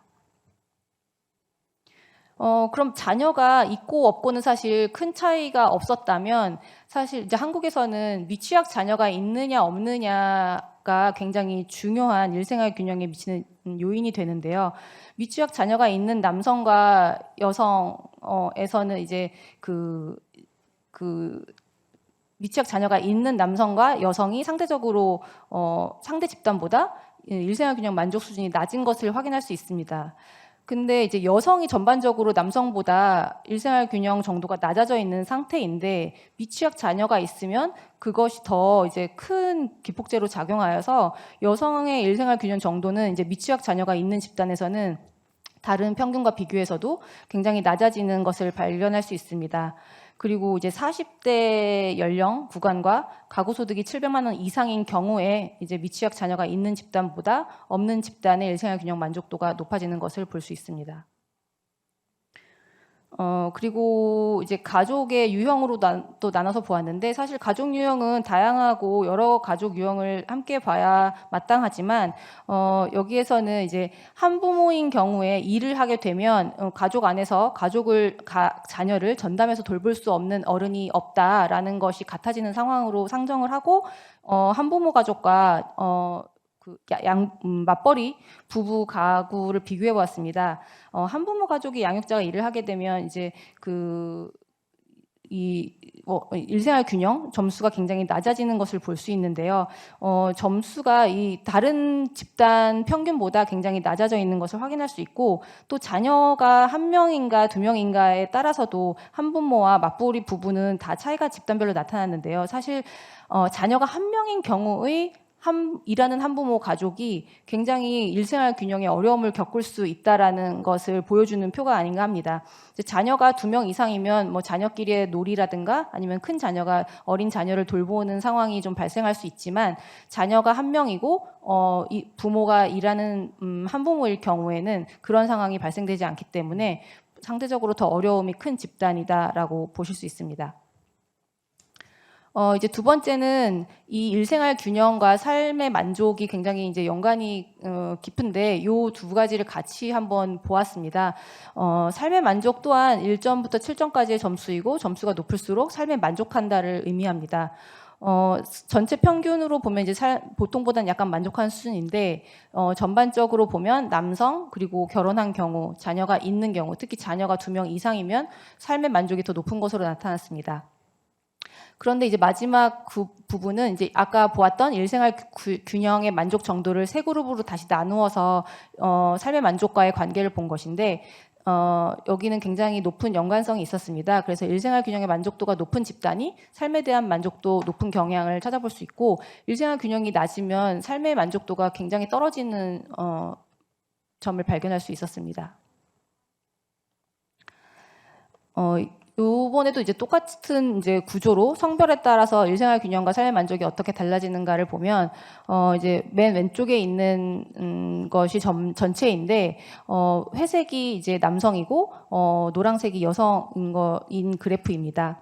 그래서 여성보다 남성의 삶의 만족도가 높게 나타났는데, 전체적으로는 남성이 여성보다 삶의 만족도가 높지만, 요 이제 오른쪽에 있는 세 집단이 이제 일생활 균형이 만족스럽지 않은 경우, 만족하는 경우, 보통인 경우를 나타내는데, 일생활 균형이 만족스럽지 않은 경우의 남성 삶의 만족이 여성보다 더 낮아져서 차이가 나타났습니다. 그래서 이제 일생활 균형 정도에 따라서 여성보다는 남성의 삶의 만족도 편차가 큰 것으로 볼 수 있겠습니다. 그리고 여기에서도 이제 자녀가 있는 경우만 이제 자녀가 있는지 없는지에 따라서의 차이를 보았는데요. 기혼 중 이제 자녀가 없는 집단이 자녀가 있는 집단보다 이제 삶의 만족 정도가 높은데, 이제 일생활 균형에 불만족하는 경우는 전반적으로 삶의 만족도가 낮습니다. 맨 오른쪽에 있는 회색이 이제 자녀가 없는 집단이고, 노란색이 자녀가 있는 집단인데요. 그 중에서 이제 자녀가 있는 경우는 더 낮아지는 특성을 보여서 삶의 만족도가 일생활 균형에 만족하지 않으면서 자녀가 있는 경우 가장 낮다, 이렇게 볼 수 있습니다. 또 역시 이제 미취학 자녀의 유무에 따라서도 한번 보았습니다. 그래서 회색이 미취학 자녀가 없는 집단, 노란색이 미취학 자녀가 있는 집단인데요. 미취학 자녀가 없는 집단이 이제 미취학 자녀가 있는 집단보다 미취학 자녀가 있는 집단의 삶의 만족 정도가 약간 더 높지만 유의미한 차이는 없었습니다, 전체적으로. 근데 일생활 균형에 만족하거나 이제 보통이다라고 한 경우는 미취학 자녀가 있는 집단의 삶의 만족 정도가 더 높습니다. 그러나 반대로 이제 일생활 균형에 불만족하는 경우는 이제 차이가 없는데요. 이것에 주는 의미는 생각해 보면 일생활 균형이 어느 정도 만족되어야 이제 자녀가 주는 행복 감이나 이런 것들이 삶에 반영될 수 있다라고 보여지는 일부라고 생각을 해보았습니다. 그리고 가족 유형별에 따라서도 한번 보았는데요. 이제 맞벌이 집단의 삶의 만족 정도가 일하는 한부모 집단의 삶의 만족 정도보다 이제 높은 수준입니다. 그런데 이제 일생활 균형이 보통인 경우에는 일하는 한부모 집단의 삶의 만족 정도가 맞벌이 집단보다 낮습니다. 근데 여기서 보면은 대부분 이 에버리지에 해당하는 경우는 그 평균도 4점 이상 정도로 4점대였는데 여기에서는 이제 일하는 한부모 같은 경우는 이 일생활 균형이 평균인 경우도 점수가 4점 이하로 낮아져서 더 큰 격차가 나타나고 한부모인 경우, 일하는 한부모인 경우의 삶의 만족도가 이 일생활 균형에도 영향을 많이 미친다라고 볼 수 있습니다.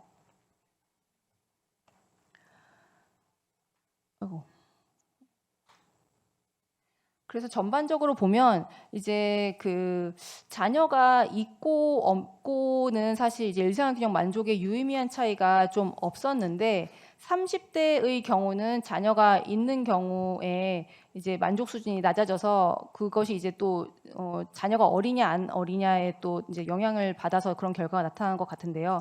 월 평균 가구 소득이 이제 300만 원에서 500만 원 미만인 경우에만 자녀가 있는 집단의 만족 수준이 이제 유의하게 낮게 나타났고 이러한 것을 보면은 이제 그 가구 안에 몇 명의 양육자가 있느냐 아니면 가구에서 외부의 시장에서의 돌봄 서비스를 어떻게 살 수 있느냐의 가능성에 따라서 이 집단 간의 차이가 나타날 수 있다라는 것을 좀 찾아볼 수 있었고 그리고 자녀가 단순히 있냐 없냐라는 것은 별로 차이가 없었지만 미취학 자녀가 있냐 없냐는 이제 일생활 균형 만족 정도에 좀 차이를 보인다라는 점을 생각해 보면 이제 특히 또 남녀 모두 미취학 자녀가 없는 경우에 일생활 균형 만족 정도가 이제 높은데 특히 여성은 미취학 자녀가 있는 집단의 만족 수준이 굉장히 낮아지는 것을 보여서 여전히 아까 발표와 연관해서 생각해 보면 여성에게 이제 돌봄의 주 돌봄자로서의 역할이나 기대가 크다라는 것을 좀 발견할 수 있을 것 같습니다.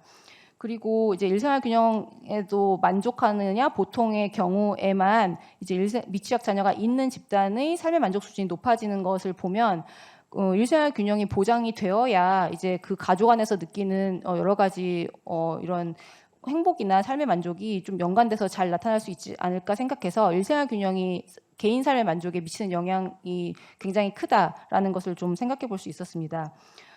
그래서 이제 일생활 균형이 지금까지는 사실 한국에서 일과 가족의 양립으로만 많이 이야기되어져 왔었는데요.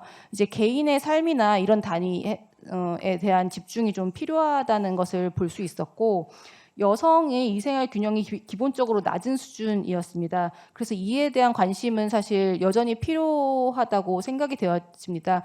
그런데 여성에 대한 제도보다는 사실은 한국은 이제 그 제도가 현장에서 어떻게 작동하느냐의 문제이고 여성이 대부분 그 아까 발표와도 연관해서 생각해 보면 대기업이나 이렇게 사용하기 좋은 직장에 다닌다기보다 그렇지 못한 근무 환경에 있다 하면 그것을 개선하는 것이 좀 더 집중적으로 이루어져야 될 것 같다라는 생각을 해보았습니다.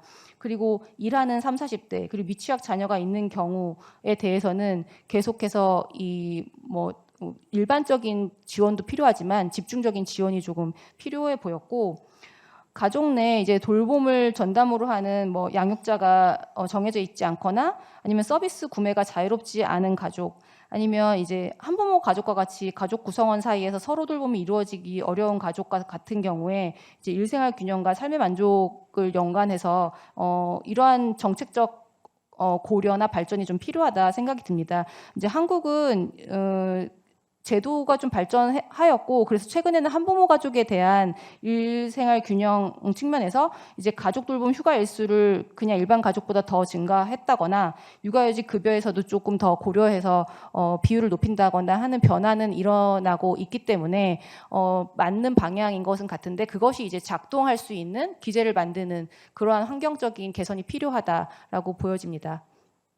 네, 이것으로 발표를 마치겠습니다. 네, 변수정 박사님 감사합니다. 그러니까 이로써 오늘 그 준비된 발제 자료는 모두 발표가 되었습니다.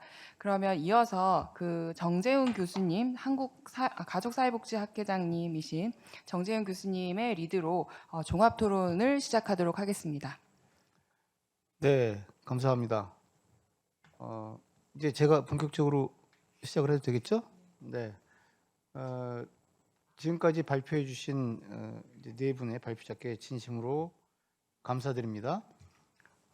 메리 데일리 교수께서 아동 정책의 어떤 새로운 방향 관련한 내용을 발표를 해주셨고, 또 이바나 도브로티치 교수께서도 각국의 다양한 육아휴직 정책 유형을 이제 보여주셨습니다.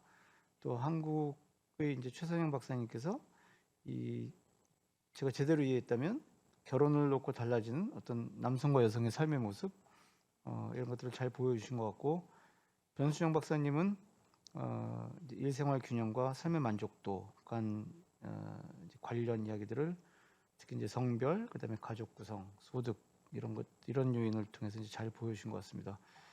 미취학 자녀가 있을 때 일생활 균형에 대한 만족도, 삶에 대한 만족도가 어떤지에 대해서는 당사자로서 굉장히 실감할 수 있었던 발표인 것 같습니다.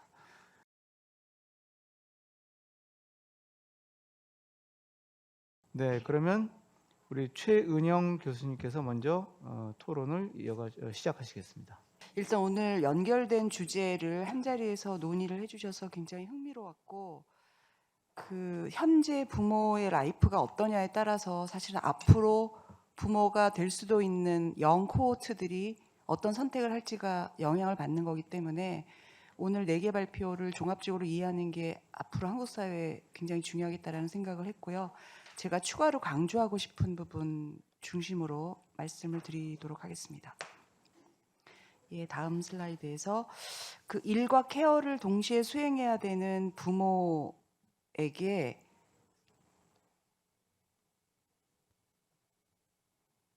막 넘어갔네요. 됐습니다. 예. 부모에게 어떻게 지원을 해줄 수 있을까가 사실은 굉장히 핵심인데, 한국 사회는 불행하게도 서비스가 어때야 하는지에 대한 품질에 대한 논의는 시작한 지 정말 얼마 안 됐고, 제가 여기서 그래서 N이라고 붙였는데, 부모가 필요하다고 생각하면 아동은 맡겨졌고 부모는 늘 바빴고, 그래서 사실은 일가족 양립이 아니라 부모는 일만 하고 가족 서비스는 외주화됐던 형태로 그동안 많이 진도가 나갔었고요. 그래서 누가 과연 행복하냐라는 질문을 할 수밖에 없었고, 그것과 관련해서 부모가 의미 있는 시간을 갖고 가족들이 퀄리티가 높은 패밀리 타임을 갖고 이런 부분을 저희가 많이 간과했다는 생각이 들고요. 또 아이들이 과연 12시간 동안 뭐 예를 들면 어린이집에 동일한 공간에 계속 하루 종일 있는 것이 아이들이 원한 것은 아닌데, 아까 메리 데일리 교수님이 Age Appropriate Policies,라고 이제 지적하신 것처럼 우린 과연 아동에게 초점 맞춰서 사회 서비스를 발전시켰나라는 반성을 오늘 꼭 해야 될 것 같습니다. 그래서 앞으로의 정책 조합은 애니 소셜 서비스가 아니라 굿 퀄리티 서비스여야 되고, 그리고 부모님이 양육 효능감을 가질 수 있도록 사회가 돕고, 또 케어할 수 있는 시간을 가질 수 있도록 돕고, 그걸 위해서 노동시장이 그냥 체인지 정도가 아니라 트랜스포메이션을 해야 된다. 그래서 최근에 제가 본 자료 중에 성함을 읽기가 굉장히 어려운데, E.C. 돌슨 쿠비사 이분이 쓰신 잡 퀄러티 인 안 에러 오브 플렉시빌리티라는 책에 보면 플렉시 퀄러티라는 개념을 제안을 하고 계세요. 그러니까 플렉서블한데 그게 퀄러티를 보장할 수 있는 일자리여야 하고, 그걸 통해 부모됨이 즐거울 수 있도록 하는 그런 제도. 우리 노동시장 정말 안 바뀌었기 때문에 그동안 이제 숙제가 노동시장 쪽으로 많이 가야 된다라는 생각을 하고 있습니다. 그리고 이제 큰 쟁점을 보면 이런 이제 지향을 우리가 갖는다 하더라도 듀얼리즘이 어느 때보다도 심각해지고 있고, 일상적인 성평등은 사실 진도가 거의 안 나갔죠. 제도에서 윤곽을 잡고 있을 뿐이지. 그래서 집 안으로 들어가 보면 케어 쉐어링 거의 안 되고 있고, 이게 사실은 사적 영역이라고 우리가 전통적으로 구분했던 영역의 변화를 필요로 하는 것인데, 에스핑 앤더슨은 남성 역할이 거의 진척 없이 바뀌지 않고 있는 부분을 2009년에 Incomplete Revolution이라고 이미 부른 적이 있고, 그래서 사실은 여성은 양쪽 영역에서 이미 굉장히 힘들게 두 역할을 담당하고 있는 중이고, 남성 역할 변화가 앞으로 굉장히 중요한 과제다라는 게 이제 그 짚어봐야 될 부분이고요. 지금 한국에서는 뭐 아까 그 육아휴직도 분포 여러 가지 통계를 봤는데, 육아휴직 사용이나 유연근로 사용 이런 게 상당히 상위층 노동지위를 갖고 있는 그룹에게 주어져 있고, 그리고 내가 과연 복귀할 수 있을까, 차별받지 않을까 이런 염려 없이 육아휴직과 유연근로를 쓸 수 있는 사람은 굉장히 적죠. 그래서 이 부분을 어떻게 해야 될 것인지가 굉장히 큰 숙제인데, 사실은 최근에는 안타깝게도 정부의 노력이 남성 이용률을 높이기 위해서 리플레이스먼트 레이트, 그 소득 대체율을 높이는 거에 굉장히 많이 방점을 찍었어요. 그래야만 주소득자인 남성이 임금 그 상실분을 좀 보충하면서 육아휴직을 쓸 테니까. 근데 그것 때문에 많이 늦어진 게 이 계층의 축이라고 할 수 있는 육아휴직을 쓸 수 있는 베이스가 넓어지는데 계속해서 한계가 있는 거죠. 그래서 이 부분은 사실은 그 도브로틱 교수님도 지적하셨지만 비정규직도 쓰기 어렵고 자영업자도 쓰기 어렵고 플랫폼 노동자도 쓰기 어렵고, 더군다나 좀 생각해 보면 과거에 자기가 고용보험료를 납부한 이력이 분명히 있음에도 불구하고 현재 일하고 있지 않으면 또 육아휴직과 자기는 아무 인연이 없는 이런 제도를 저희가 지금 갖고 있단 말이에요. 그래서 베이스를 어떻게 넓힐 것인가가 굉장히 중요한 문제고, 또 다시 계층으로 돌아와 보면 어떤 가정은 하우스워크와 케어 버든을 아웃소싱하면서 그 남편이 케어 쉐어링을 안 해도 또 핸들링할 수 있는 클래스가 있고, 안 그러면 전혀 유지가 안 되는 가정이 있어서 이 가정 간의 격차도, 가족 간의 격차도 꽤 있고요. 그래서 앞으로 저희의 변화의 동력은 국가가 만드는 정책에서만 나오면 안 되고 노동시장이 바뀌어야 하고, 그리고 남성의 역할이 바뀌는 게 정말로 중요하다라는 거 강조드려야 될 것 같고요. 그래서 앞으로 이제 저희가 스탠다드 임플로이먼트 릴레이션십이라고 SER 중심으로 사회보장 제도가 다 구축됐었는데 이 패러다임을 벗어나야겠다는 거. 그리고 듀얼리즘을 극복하기 위해서 부모가 됐다면 대부분의 제도의 혜택을 볼 수 있도록 노동 이력과 붙여놓은 부분을 좀 떼어내는 노력, 디커플링이라고 하죠, 보통 이런 걸. 그래서 자꾸 노동 이력과 고용 관계에다가 붙여놓은 것들을 좀 떼어내는 노력들을 저희가 해야겠다 싶고, 그래야 워크헤어도 리콘실리에이션 되지만 워크 라이프도 밸런스가 될 수 있다는 거고요. 그리고 최근에 그 젊은 부모나 아니면 부모 될 수 있는 코호트들을 보면 자기가 재량적으로 쓸 수 있는 시간이 뭐냐에 굉장히 주목하고 있고요. 그리고 플렉서빌리티를 굉장히 원합니다. 그러니까 오랜 시간 노동하는 게 이제 스탠다드여서는 안 되고, 그 아동의 행복을 생각해서도 가족 시간을 확보하는 게 중요한데요. 그럼 일하는 방식도 바뀌고 케어에 대한 책임도 성평등하게 바뀌어야 되는데, 관련해서 한참 된 연구지만 그 워킹 타임이라고 하는 책에서 제가 좀 인용을 해봤는데요. 이 프레임은 한쪽 축은 그 젊은 세대들이 추구하는 유연성 축이고, 한쪽 축은 그 젠더 간의 형평성을 잘 맞추는 노력을 위한 축입니다. 그걸 이제 격자로 크로스를 시켜놓으면 네 가지 면이 생기는데, 사실 저희가 가야 할 곳은 하이로드 플렉시빌리제이션이어서 우상단에 있는 축이 되겠고, 그 자리가 되겠고, 그거는 그 젠더 관계가 재설정돼서 근무 시간 조정 선택지는 많아졌지만 그걸 여자가 혼자 쓰는 게 아니라 남녀가 함께 쓰고, 그래서 일자리질에 미치는 부정적 영향도 줄어들 정도의 많은 조정이 일어난 상태. 그럼 거기로 가기 전에 한국이 어디쯤 있나 생각해 보면, 지금 메일 브레드위너 단계에 있는 집도 가정도 아직 남아 있고, 아주 노력해서 솔리더리스틱 젠더 이퀴티로 많이 옮겨갔어요. 그러니까 이거는 노동 시간을 조정하는 선택지가 전혀 없어서 둘 다 엄청나게 긴 노동을 하는 거죠.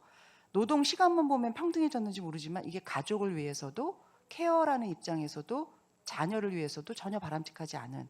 그렇다고 그러면 우리가 플렉서빌리티가 높은 우측으로 이동하면서 리버럴로 가면 큰일 나는 것은, 이것은 그 성역할 규범에 대해서 아무런 조정이 없었기 때문에 이 유연해진 노동시장, 탈규제적 노동시장에 여성 혼자 노출되면 결국 또 차별로 이어지게 되는 거죠.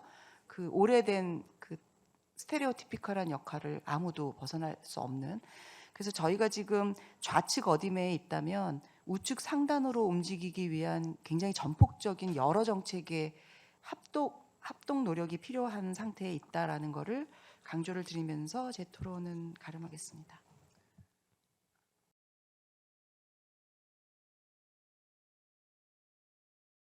그러면 이어서 조성호 박사님께서 계속 토론 이어가 주시겠습니다.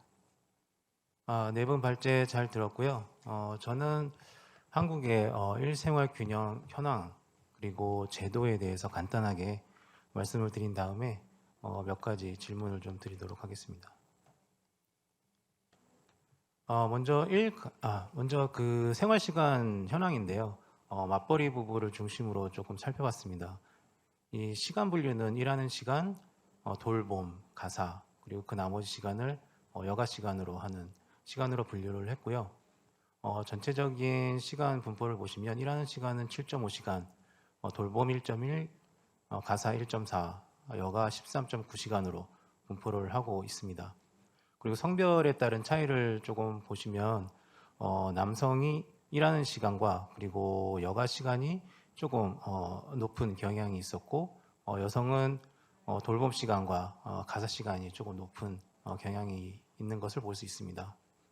그리고 연령에 따른 차이를 좀 보기 위해서 청년층 19세에서 34세 그리고 중장년층 35세에서 59세의 차이를 조금 살펴봤는데 생각보다 그렇게 큰 차이가 없었고요. 그리고 소득 같은 경우에는 소득이 높을수록 일하는 시간이 증가하고 돌봄 시간과 가사 시간이 감소하는 그런 경향이 있었고 여가 시간 같은 경우에는 감소는 하는데 고소득층에서 약간 증가하는 그런 특징이 있었습니다. 그리고 종사상 지위에 따른 특징을 좀 살펴보면 상용 근로자가 제일 일하는 시간이 길었고 여가 시간이 제일 짧았고요.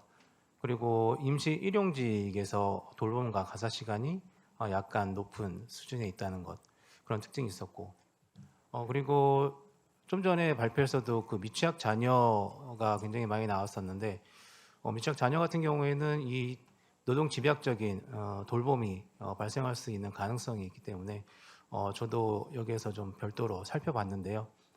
위에서 살펴본 남녀의 평균이랑 비교를 해서 좀 살펴보면 위에서 남성 일하는 시간 평균 8.1시간인데 밑에는 8.0시간. 그래서 별 차이가 없는데 이제 여가 시간 보시면 14시간에서 13시간으로 감소하는, 그래서 이 1시간이 감소하고 그 반면에 돌봄 시간과 여가 시간이 증가하는.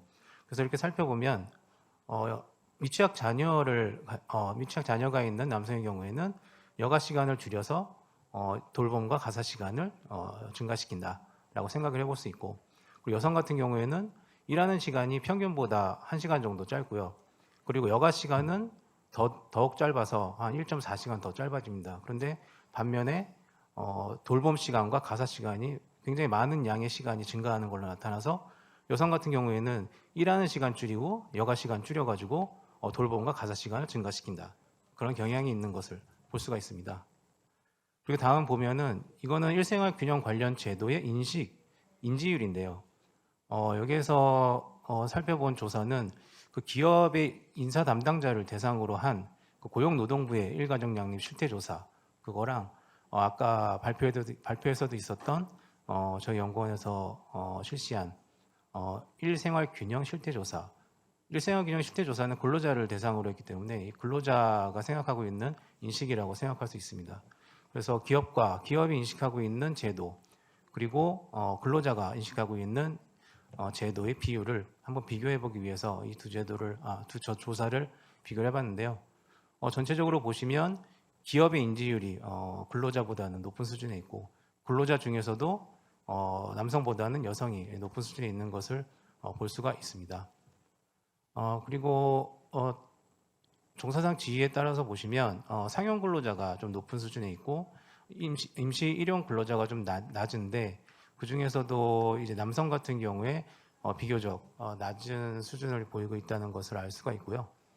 그리고 기업 규모별로 보면 기업 규모가 증가할수록 인지율도 높아지는데 여기에서 좀 특징적으로 나타나는 게 그 임신기 근로시간 단축 제도하고 육아기 근로시간 단축 제도인데요.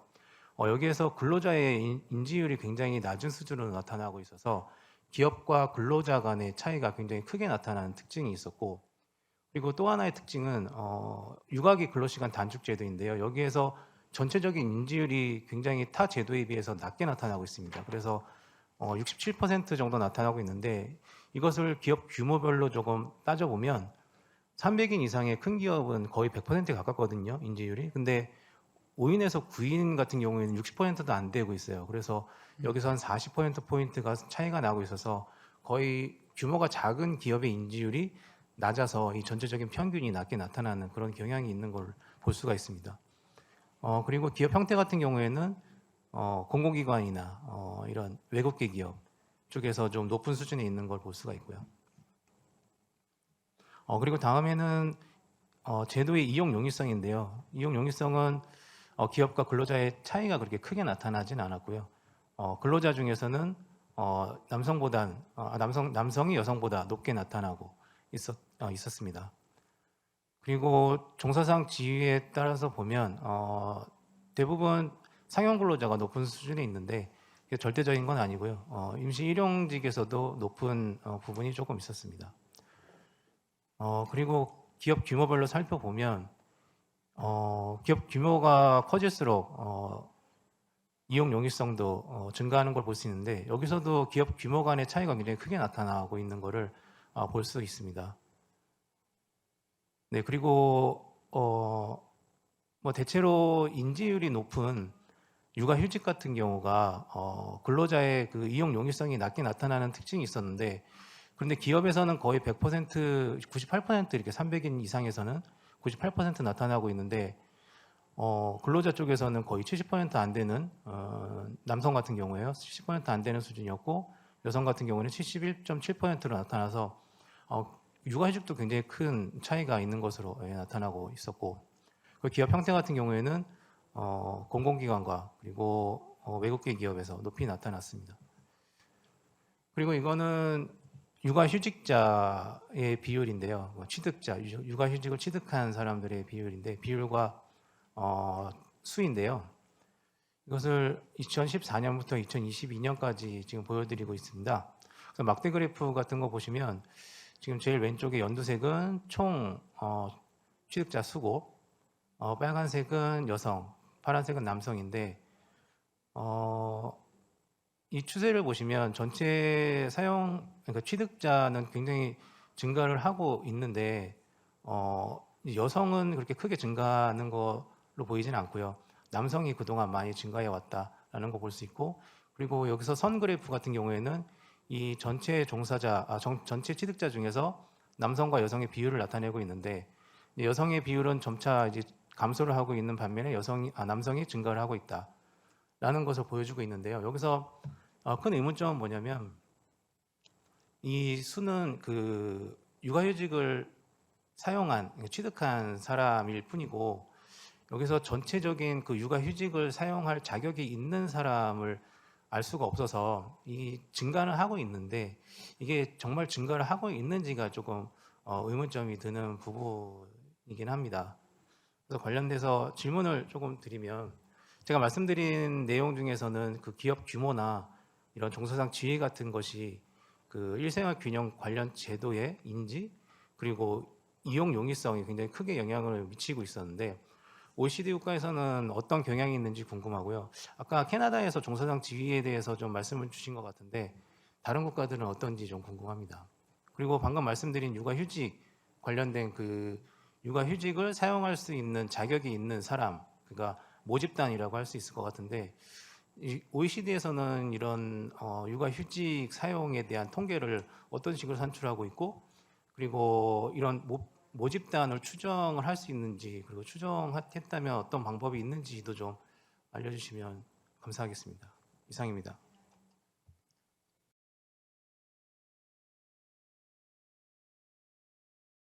그럼 이어서 계속 토론을 이제 이어가는데 지금 옥스퍼드에 계신 유선우 박사님께서 토론을 이어가 주시겠습니다. I'm going to make comments in English if it's possible. And I didn't prepare fancy presentation slides like others, but I think overall the four speakers' presentation really encouraged us to ask ourselves the question of what kind of family policy welfare state, including South Korean welfare state today, have designed and actually promoted. So I think this question has to do with three fundamental questions. The first question is, to what extent our social policy supports not only one particular type of family arrangement, but also different types of families. Dr. Ivana Dobrotic's presentation highlighted that there are within country differences in leave entitlements in OECD countries.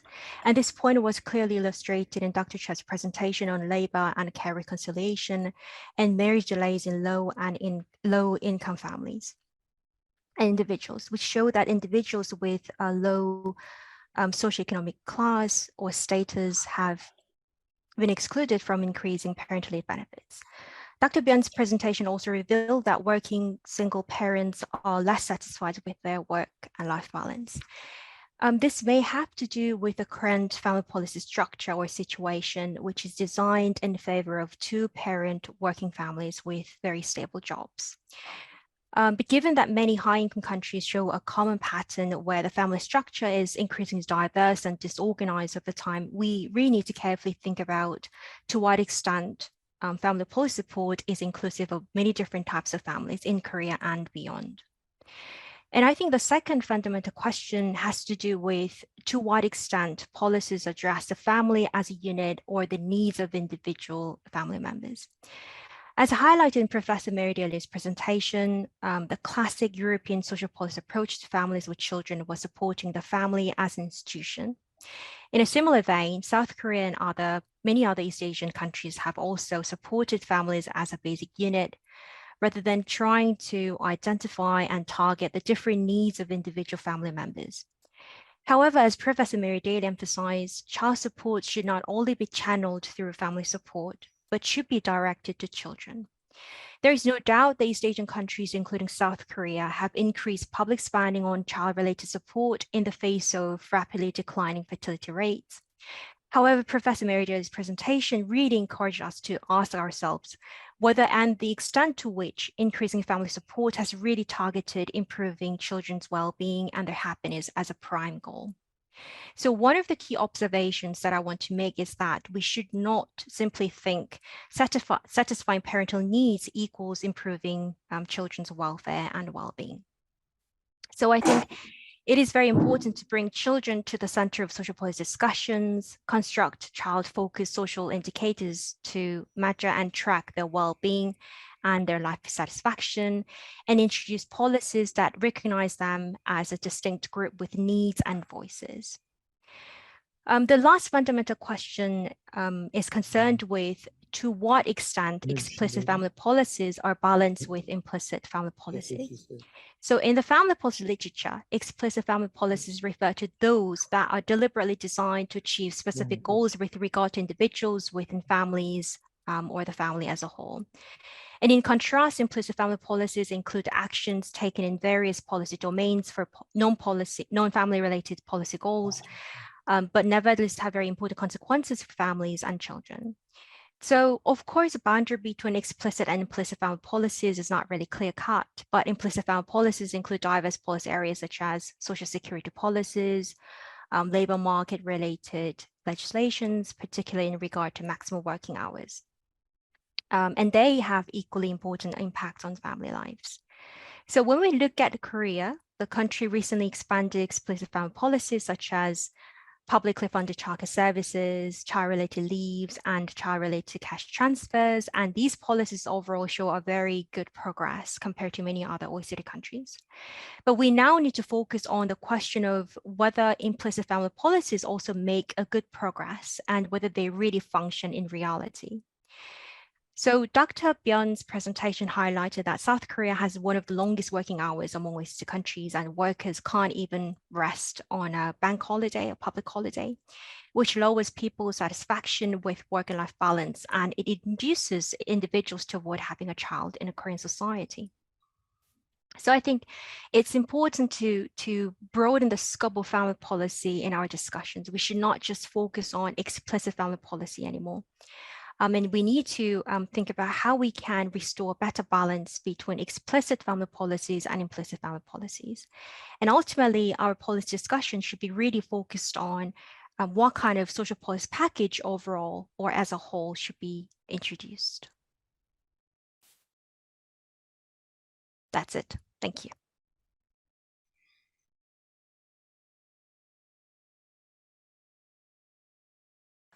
네, 그러면 이제 오래 기다리셨을 텐데 파파도플로스 교수, hello, 안녕하세요. First of all, let me say thank you very much for inviting me to be part of this panel, and a big congratulations to the institutions that organized the event today. It was a very rich and intellectually stimulating program. It raised a lot of issues. So what I was thinking of doing today was to basically summarize what I think are the key challenges for family policies in welfare regimes and production regimes, and link that to the issues that the panelists and the presenters have been raising during the last couple of hours. So if we can have the next slide, please.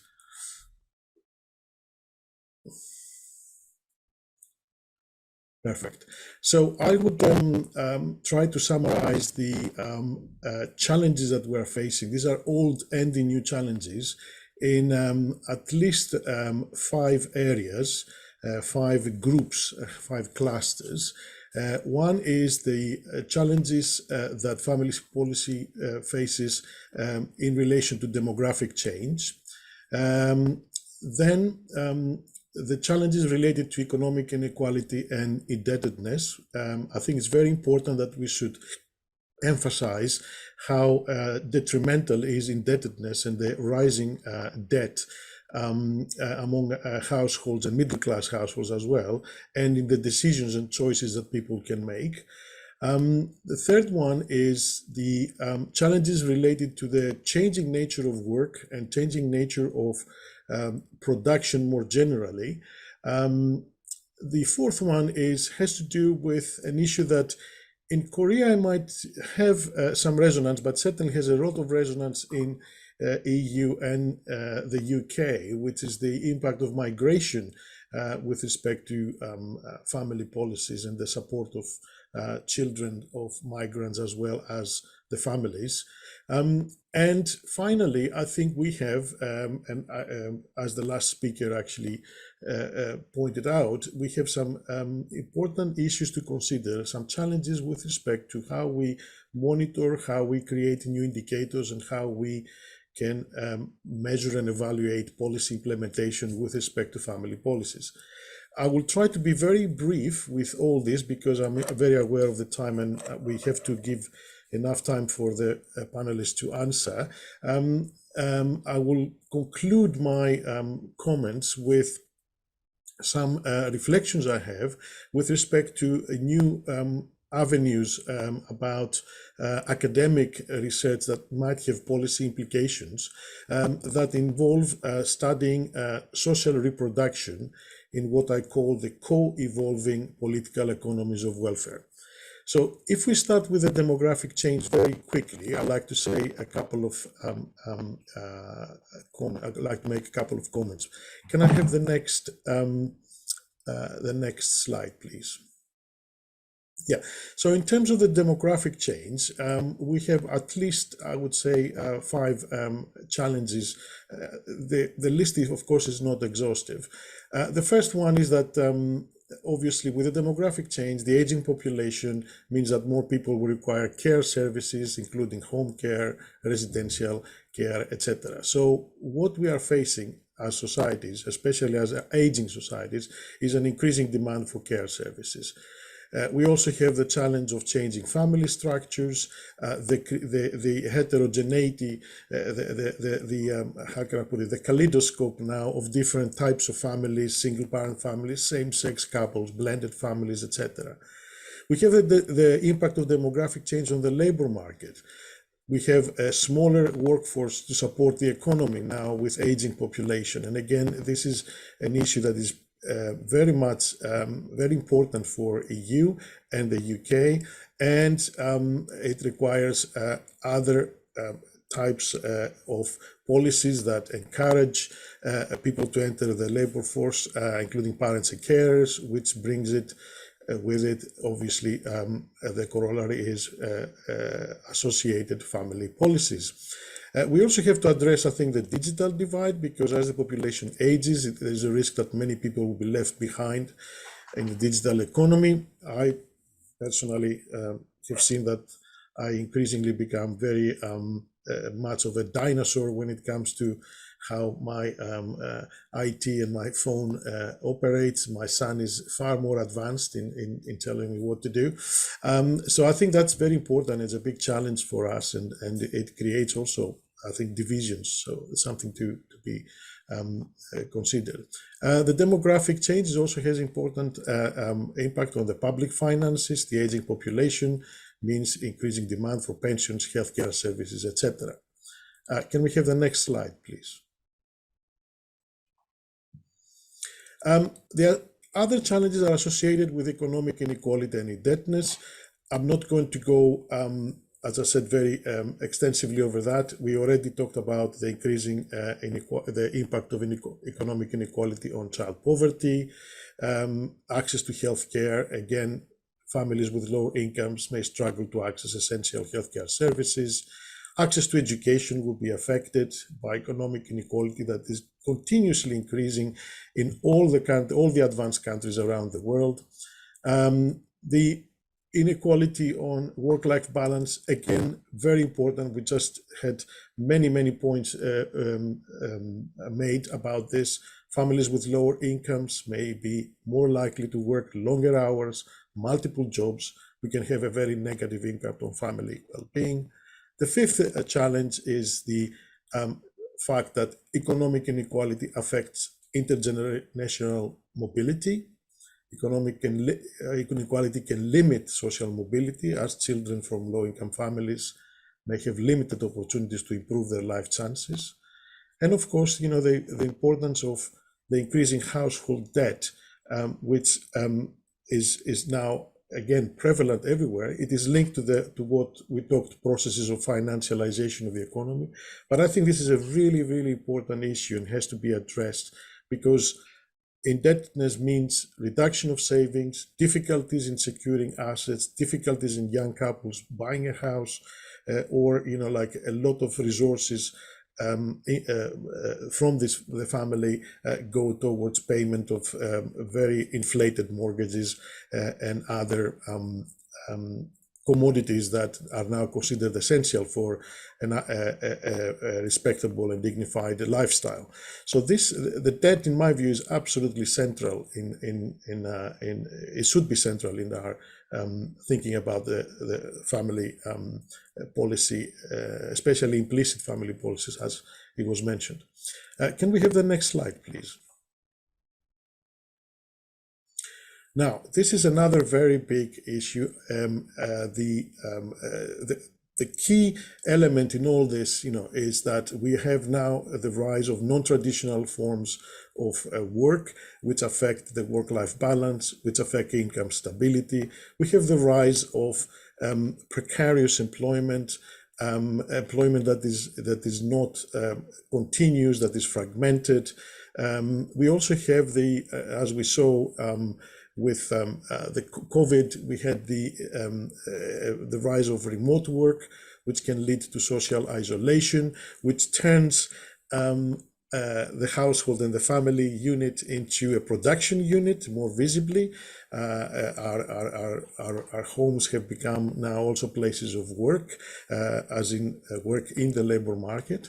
And we have all this impact of the so-called gig economy and job insecurity affecting life and the quality of relationships in the family life.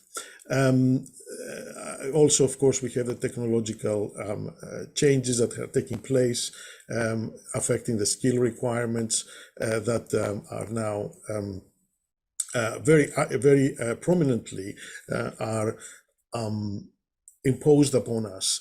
The impact of the artificial intelligence in a lot of professions will create a lot of insecurity, will perhaps destroy jobs. This will have effects on families.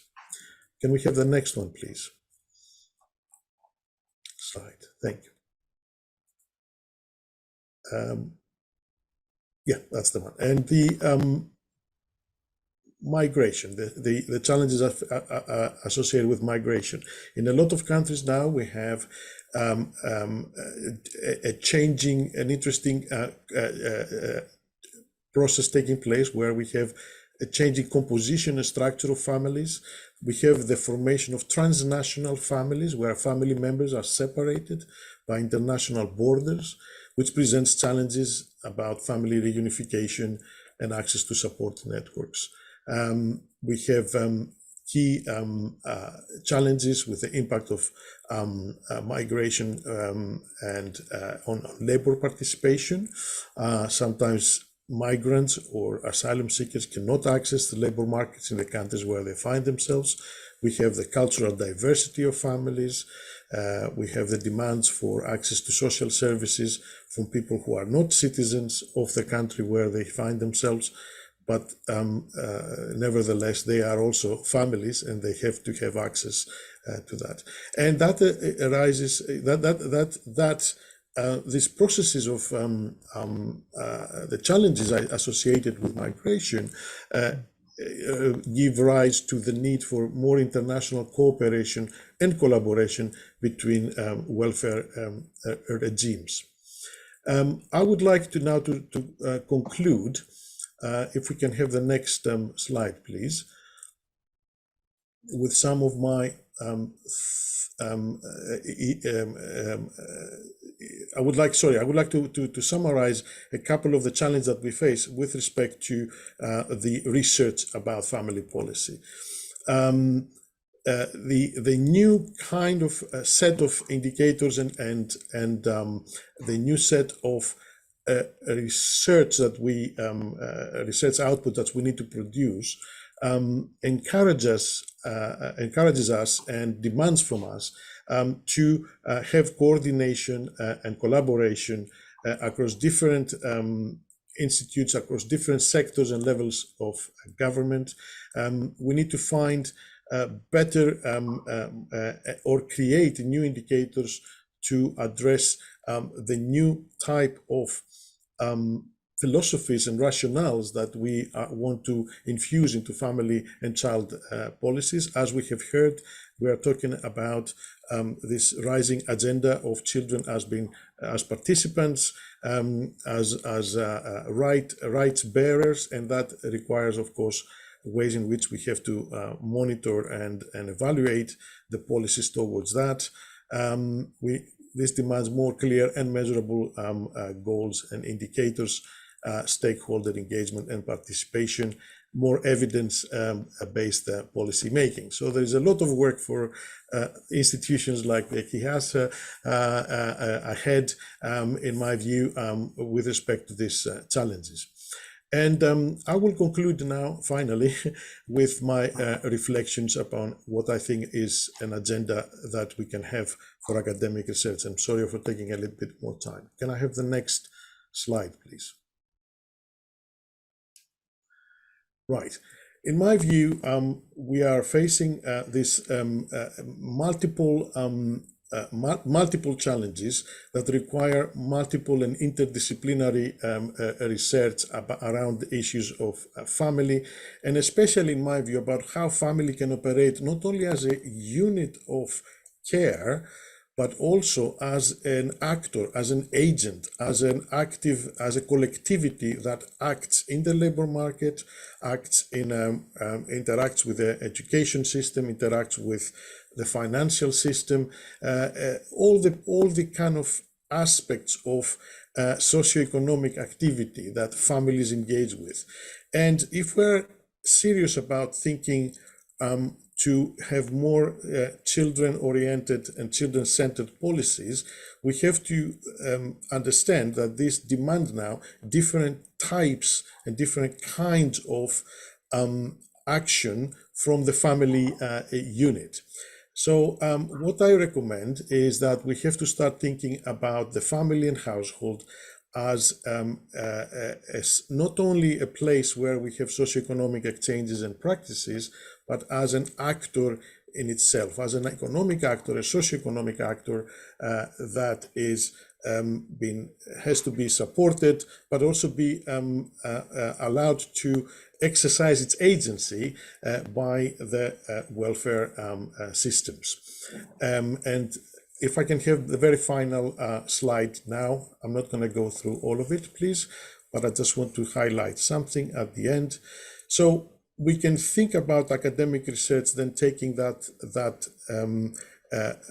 mantle, if you like, a little bit further to exercise, if you like, to engage, I beg your pardon, in the study of family as a socioeconomic actor that is created and constituted by the welfare state regimes in a type of capitalism, global capitalism, that pushes this kind of financialization agenda, if you like, that then creates a lot of challenges for the family unit to operate. And that means that then we have to start thinking about how can then, as social policy institutes and organizations, institutionalize the conditions for family to exercise its role as an agent. This is the call for a new kind of research agenda, and I would like to then open the invitation, if you like, for collaboration with our colleagues and to discuss these issues much further. Thank you very much. 네, 감사합니다. 이렇게 해서 이제 마지막 토론자까지 이제 토론을 진행을 했습니다. 많은 이제 질문거리도 나왔고, 그렇게 했는데, 아까 했던 것보다 시간이 또 좀 많이 지나갔어요. 그래서 저희가 죄송하지만 많은 시간을 할애할 수는 없을 것 같고, 이건 지금 한국의 상황을 영국 관점에서 어떻게 생각하시는지 이제 여쭤보는 질문인 것 같은데요.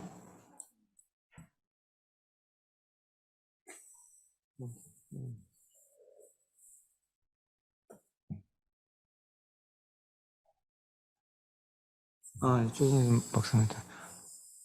먼저 요 답변부터 해주시겠습니까?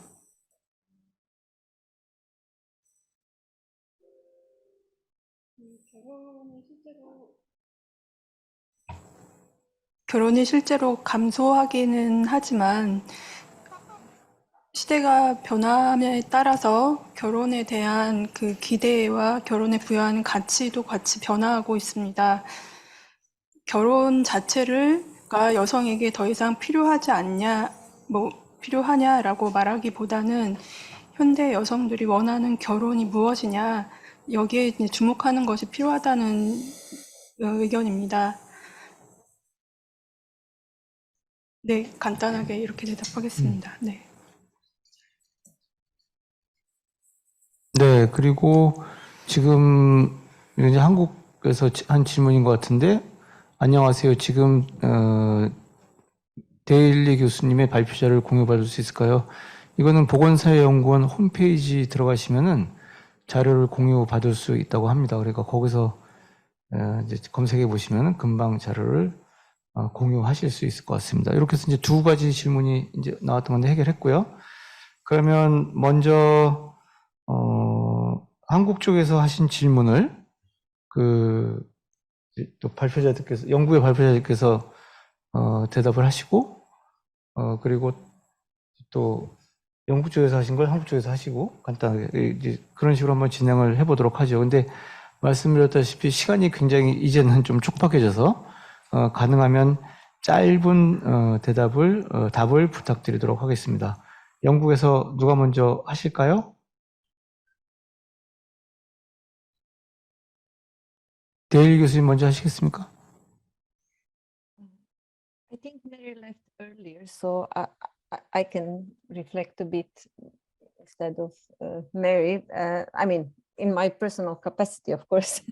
So, I mean, there has been many things said and asked, and it was really, as we heard, rich discussion. I would maybe just like to point three things once more, which came out also in the discussion, and that is that the first thing is that if you look the policies we are developing currently, we really have to think wider and think about the policies which will be more inclusive on the one hand. So basically not to have in our mind only one average person, average worker. So we have to think more widely in terms of different positions in the labor market, but also in families. So basically to create policies which will not disadvantage many people as they are doing today, especially those in de-standardized labor market positions, etc. And also, I mean, if I look from the EU perspective, we still didn't move from that, because if you look the last work-life balance directive, which has been enacted, the directive put a lot of focus on gender inequalities, but they didn't put any focus on changes in the labor market. And basically, even the EU directive presumes this average person in standard employment. We have to think differently also at the EU level. And then the other thing is labor market intensity. I think it came out very often here. We really have to think about that, because in many countries, especially in European countries, we have nice family policies as well, but people are not having children and people are not satisfied with the work-life balance, because we have to think also about labor market. Labor market is really changing. There are increasing demands on parents, and it's really hard to balance obligations, and the work culture is really something we need to think carefully about. And then there was a question about data on eligible parents, how we monitor data, and I have to give disappointing answer here. In OECD countries and in most of the countries, we really don't have good way to monitor data. We don't know how many parents are eligible. We would typically, maybe few Scandinavian countries who have registers, they are able to say how many parents are eligible, but in general, we don't know. And also the new EU developed the new manual, how they are going to monitor the EU balance directive, but it will not tell us a lot about those eligible. It will basically tell us how many parents use the leave, but that's all we will learn. So the data that especially data on leave users are something we really have to think deeper through. And that's, of course, from the EU perspective, it's really complicated because we have 27 different countries with different monitoring systems, and basically it's hard to find the common standard and common definitions and about that. Thank you so much. It was really a pleasure to be here. 네, 감사합니다. 이 육아휴직 사용 부모 관련 데이터는 지금 말씀하시는 걸 들어보면은 오히려 한국의 통계청에서 나온 새로운 자료들이 있지 않습니까? 이것들 가지고 한번 조 박사님께서 데일리 교수님하고 교류해 보시면은 조금 더 이제 풍성한 성과가 앞으로도 계속 지속 나오지 않을까, 뭐 이런 생각을 이제 할 수 있을 것 같네요. 네, 그러면은 이어서 도브로티치 교수님께서 말씀. 지금 아까 얼굴 못 봐가지고, 그러면 안 계셔가지고 그래도 그러면은 요 정도로 영국 쪽의 답을 듣고 두 분 교수님께서 박사님께서 답변을 해주시죠. 네. 누가 먼저? 아까 질문 주신 것을 듣다 보면 이제 그 중에서 여러 가지 질문이 있었는데, 제가 생각하는 것 중에 하나가 이제 아동의 입장에서 정책을 설계해야 되는 시기가 왔다라는 것인데, 사실 이제 한국의 가족 정책이 있었습니다만 막 발전한 것은 어떻게 보면 저출산 현상에 대응하기 위해서 최근 15년 동안 많은 정책을 개발하고 개선하면서 가족 정책이 그 안에서 같이 이렇게 많이 만들어졌다고 생각을 합니다. 근데 그러다 보니까 일하는 사람이 대부분 이제 성인이고 성인 부모를 위한 지원을 해왔지 아동의 입장에서는 생각하지 않은 것이 사실입니다. 그리고 가족 변화의 측면에서도 보면 한국이 어떻게 보면 이제 더 전통적인 가족 유형을 더 많이 보존하고 지켜온 측면이 있기 때문에 다른 서구 국가나 유럽 쪽보다는 이런 다양한 가족을 고려하지 않았기 때문에 그 안에서 아동의 입장이나 권리가 더 많이 이렇게 배제되었다, 포기되었다라고 볼 수 있습니다. 그렇게 따져서 봤을 때 가장 대표적인 것이 한부모 가족의 아동에게는, 그럼 아동에게가 아니죠. 한부모 가족의 아동의 입장에서 보면 육아휴직을 엄마 아빠가 둘 다 쓰는 양부모가 있다면 육아휴직을 한부모는 2배를 가져야 되는가라는 이슈입니다. 그런 측면에서 보면 그렇게 돼야 된다고 생각을 하는데, 일단은 한부모의 경우는 또 이제 소득과 관련해서 또 낮은 소득 지위를 가지고 있는 가족들이 또 있기 때문에 그렇게 생각을 해보면 과연 육아휴직을 더 길게 갖는 것이 이 가족의 행복을 보장할 수 있는가라는 문제와 또 맞닥뜨리게 되어 있습니다. 그런데 핀란드 같은 경우는 이제 그 소득 대체율은 제가 자세히 모르는데 부모 양쪽이 뭐 160 정도 쓰는 그 육아휴직 일수를 한부모의 경우는 2배를 다 한 부모가 다 쓰게 이제 만든 걸로 알고 있는데요. 그런 측면에서 본다면 그것이 바로 이제 아동의 입장에서의 가족 정책을 만드는 과정이 아닐까 생각을 합니다. 그래서 아까 연구에서 질문 주신 것을 생각해 보면 이제 우리는 이제 성인, 우리가 살아가기 위해서 아동을 기르기 위해서 만드는 필요한 정책을 여태까지 잘 만들었다면 지금부터는 아동의 입장에서 생각하는 방향으로 정책을 더 세분화하고 좀 더 개선해야 되는 시기가 왔고, 그런 측면에서 아까 말씀하신 익스플리시트하고 임플리시트한 정책들이 같이 작동해야 된다고 생각을 합니다. 지금까지 말한 것이 가족 정책이었다면 그것이 또 이제 사용하게 하고 그 노동시장에서의 또 활용이 가능하게 만드는 구조는 또 이제 그 말씀하신 임플리시트한 정책이 아닐까라고 생각이 되어서, 그게 어느 정도의 밸런스냐는 뭐 저도 정확히는 모르겠습니다만 그 밸런스가 이제는 이제 밸런스를 찾아가야 되는 시점이고, 보다 이제 명시적인 것보다는 암묵적인 정책을 개선해서 명시적으로 만들었던 가족 정책이 작동할 수 있도록 하는 것이 이제 남은 과제가 아닐까 이렇게 생각을 합니다. 네, 감사합니다. 박사님 계속. 네, 따로. 예. 네, 이렇게 해서 이제 뭐 발표도 하셨고 토론도 하셨고 또 이제 질의응답도 이제 오갔습니다. 또 자료에 대한 얘기도 나왔었고, 지금까지 이제 그 주제 발표한 것, 그다음에 이제 토론의 흐름을 보면은 그러니까 뭐 한국과 영국 내지 더 확장해서 이제 유럽의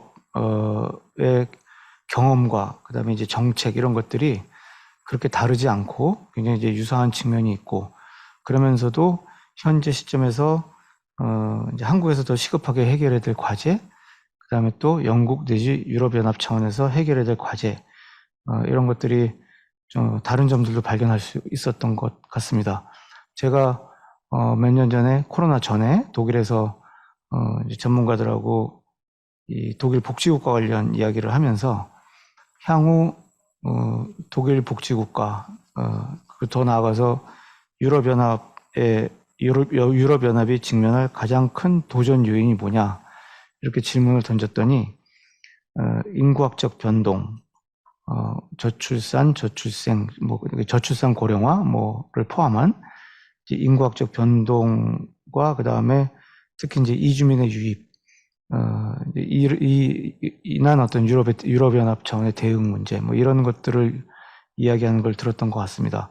근데 결국은 이제 이런 대응에서 가장 그 핵심 주제로 우리가 이제 그 볼 수 있는 것들이 이런 아동 가족 정책, 그다음에 노동자들의 일가정 균형, 일가정 양립, 뭐 이런 주제들인 것 같습니다. 이런 면에서 오늘 우리가 향후 유럽연합과 그다음에 또 한국이 그 직면할 수 있는 가장 큰 도전 요인들을 주제로서 다룬 것 같고, 또 이 주제를 놓고 계속 지속적으로 교류할 수 있는 뭐 보건사회연구원과 옥스퍼드대학 차원의 이제 기관 차원이 될 수도 있고, 또 여기에 오신 이제 개별 연구자들께서 또 이제 개별 연구자 수준에서 또 지속적인 교류를 할 수 있는 가능성을 찾은 것이 또 오늘 그 이제 이 자리에 굉장히 큰 의미가 있는 것 같습니다.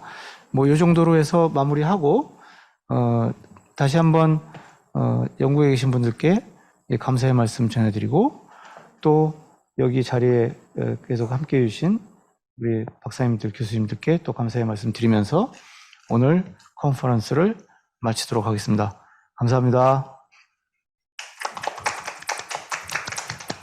감사합니다.